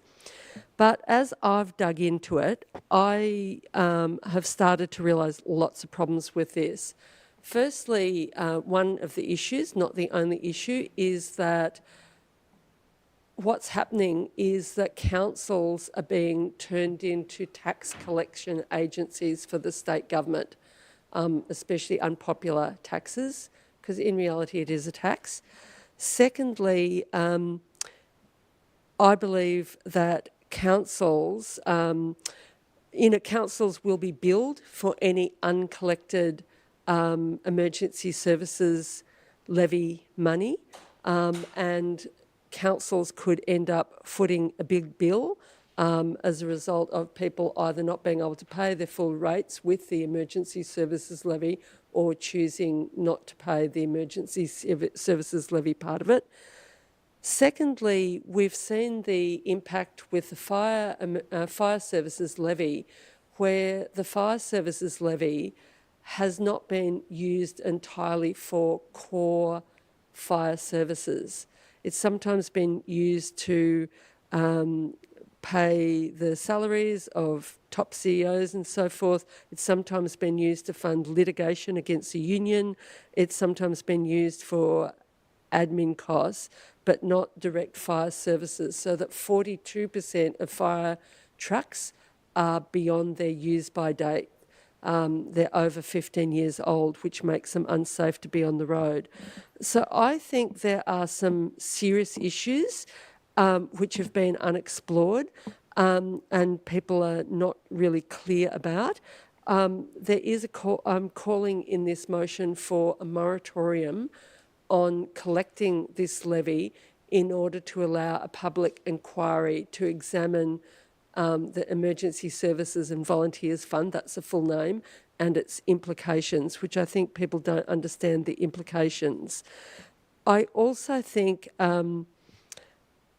that some of the, I'll take some of the other, yeah. Councillor Bolton, we're just at time. Is there any? Yeah. Do you want to Okay. wind up?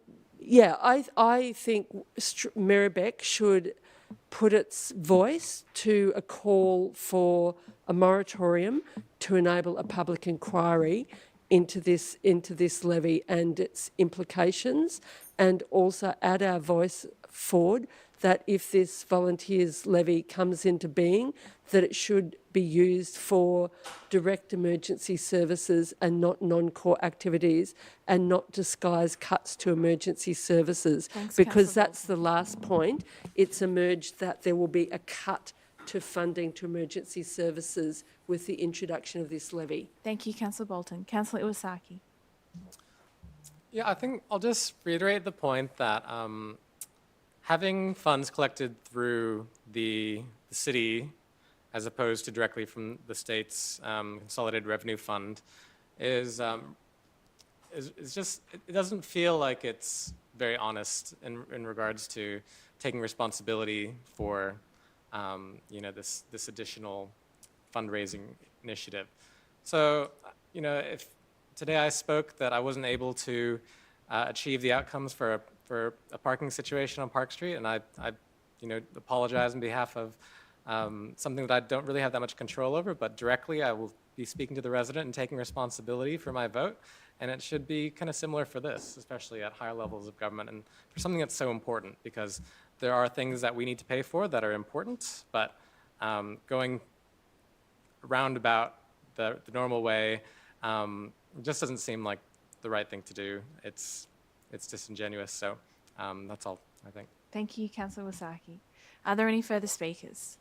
Councillor Miles. Yeah, I'd like to speak against. I'd like to start by reading a letter that was sent around to, I'm not sure if all MPs in Merri-bek, but I know quite a few.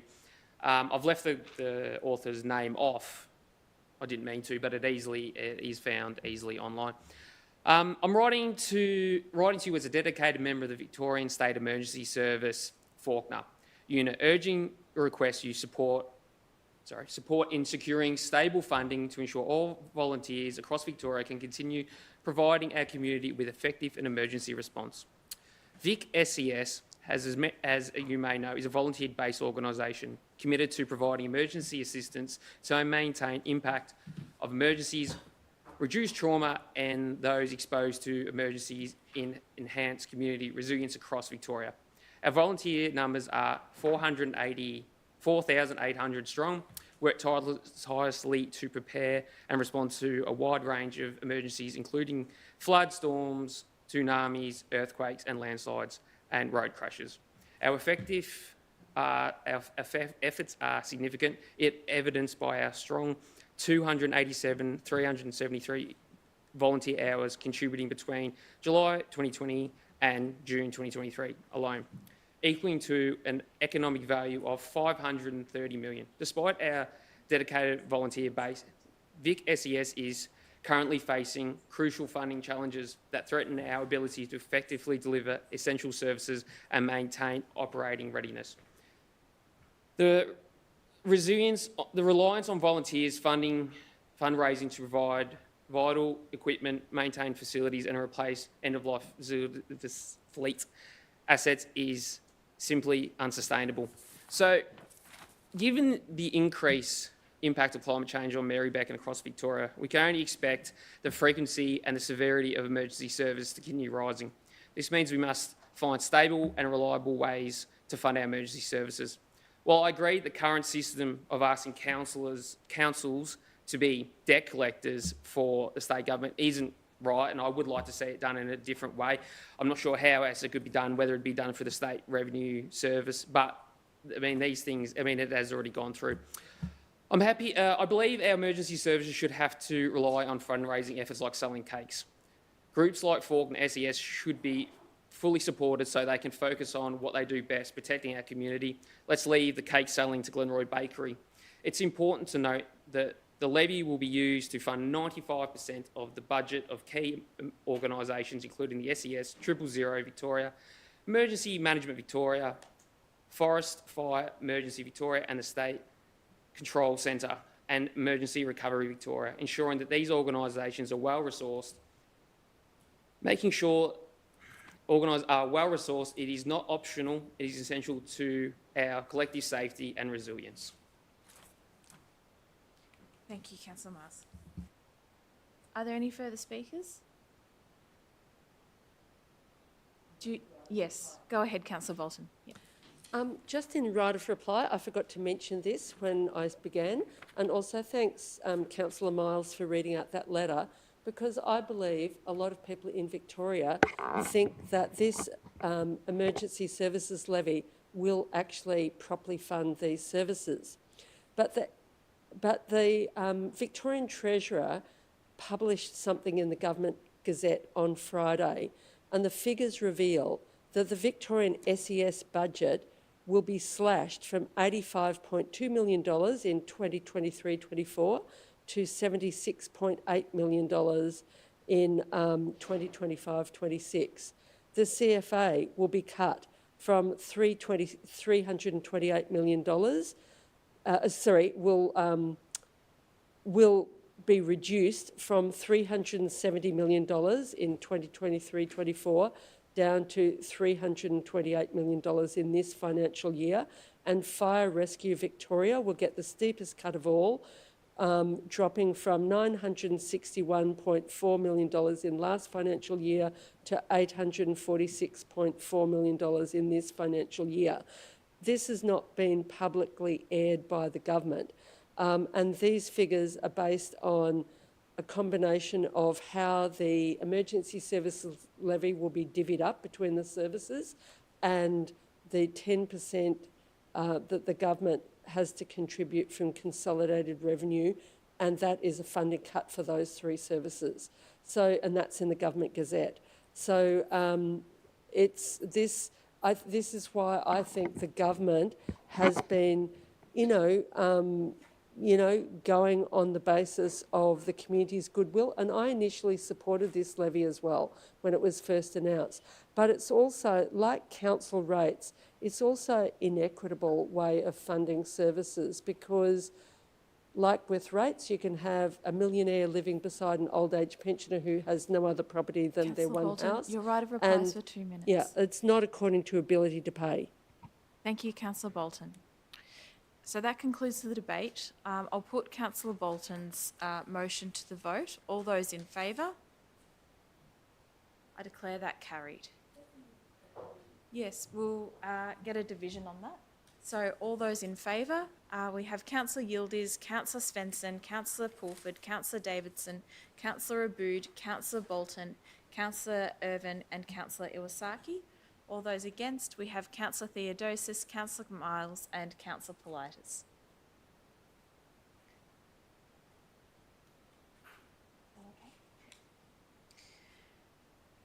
Now, the last notice of motion that we have is the Community Safety Forum for Road Safety, and we have Councillor Irvin to move this notice of motion and Councillor Bolton to second.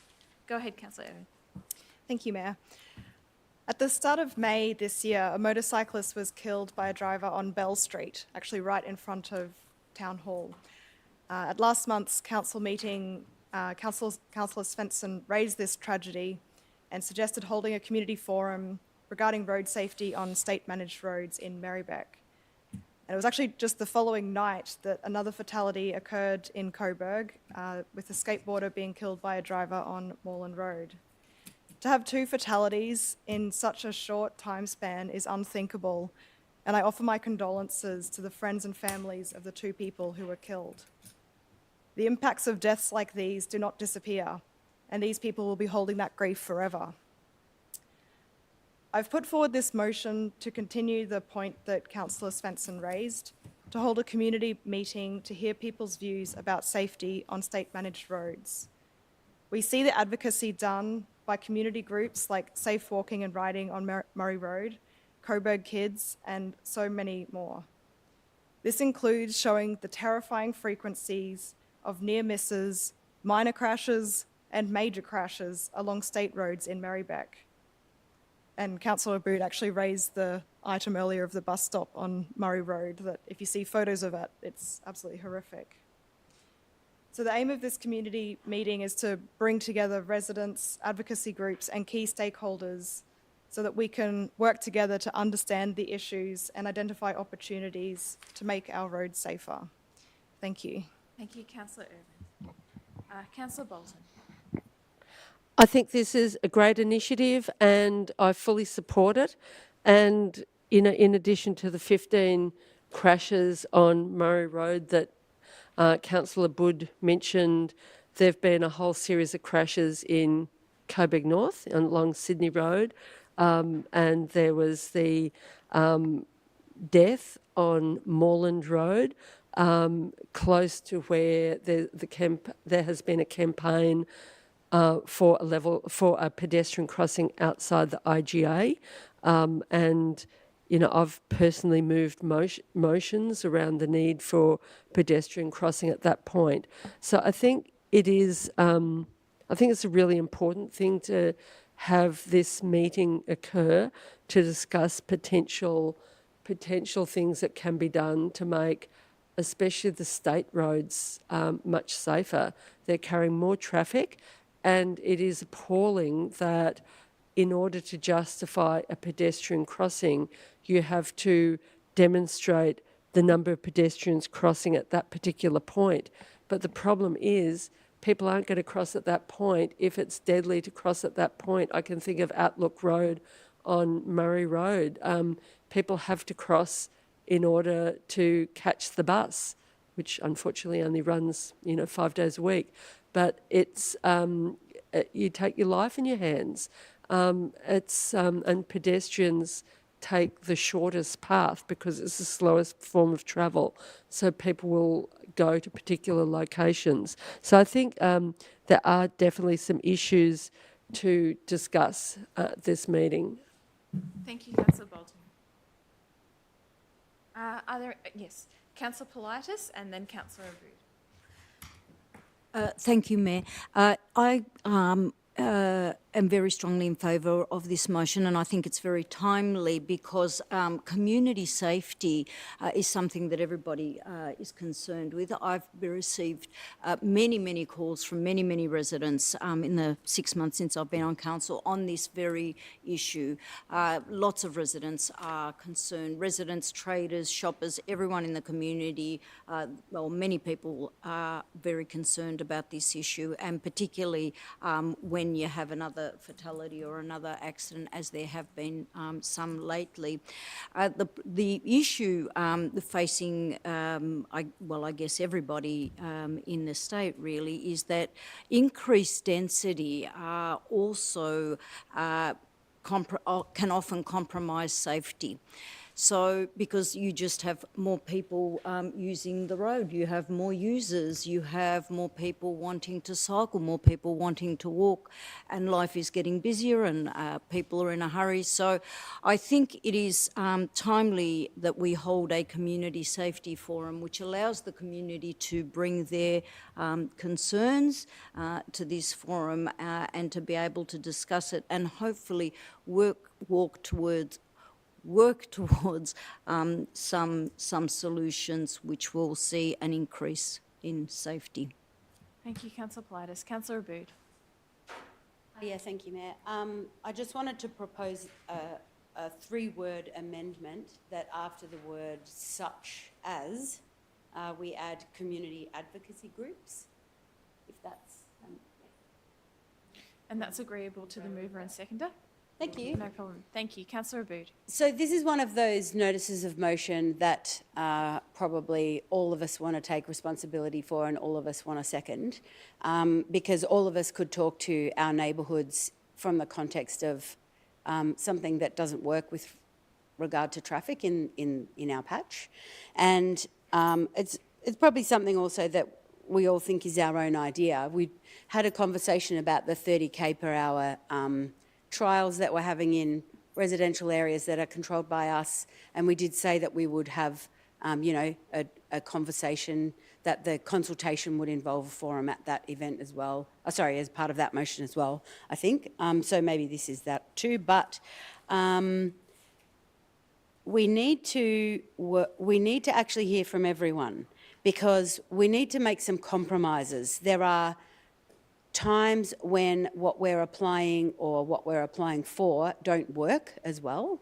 So something that I think needs to be acknowledged is that we get everyone in the tent when we talk about this stuff, so that we can realise that the 7 to 7 p.m, 7 a.m. to 7 p.m. time restrictions are really effective, because at certain times of the night, you simply don't need to be doing 40k an hour on a major arterial road. So we need to actually hear, Antonia, I'm talking to you, I want your email, from everybody about when a street needs to be 30k. So, if it's a neighbourhood street where any time of the day or night there could be kids outside playing, we need to understand all of the detail about this stuff. But also we have some really dangerous intersections where, for reasons that we don't understand, they just don't work and they haven't been fixed. In my patch, Carr Street is a good example. Bakers Road, where 2 lanes turn into one with no real idea of why. There's everything around Murray Road, the fact that you can't turn safely into Newlands Road. There's just so much detail right here about the fact that this, a long time ago, was deemed that Elm Grove into Urquhart Street is a state-controlled road because it's how you turn right from Bell Street onto Sydney Road. But that was before we had Pentridge Boulevard and other ways to get up to Sydney Road. So we really need to have a really good look at what our advocacy is going to look like, because we can't choose everything. And if we expect this increased density, it's just going to be more and more of a big deal that we're going to have to manage. Thank you, Councillor Aboud.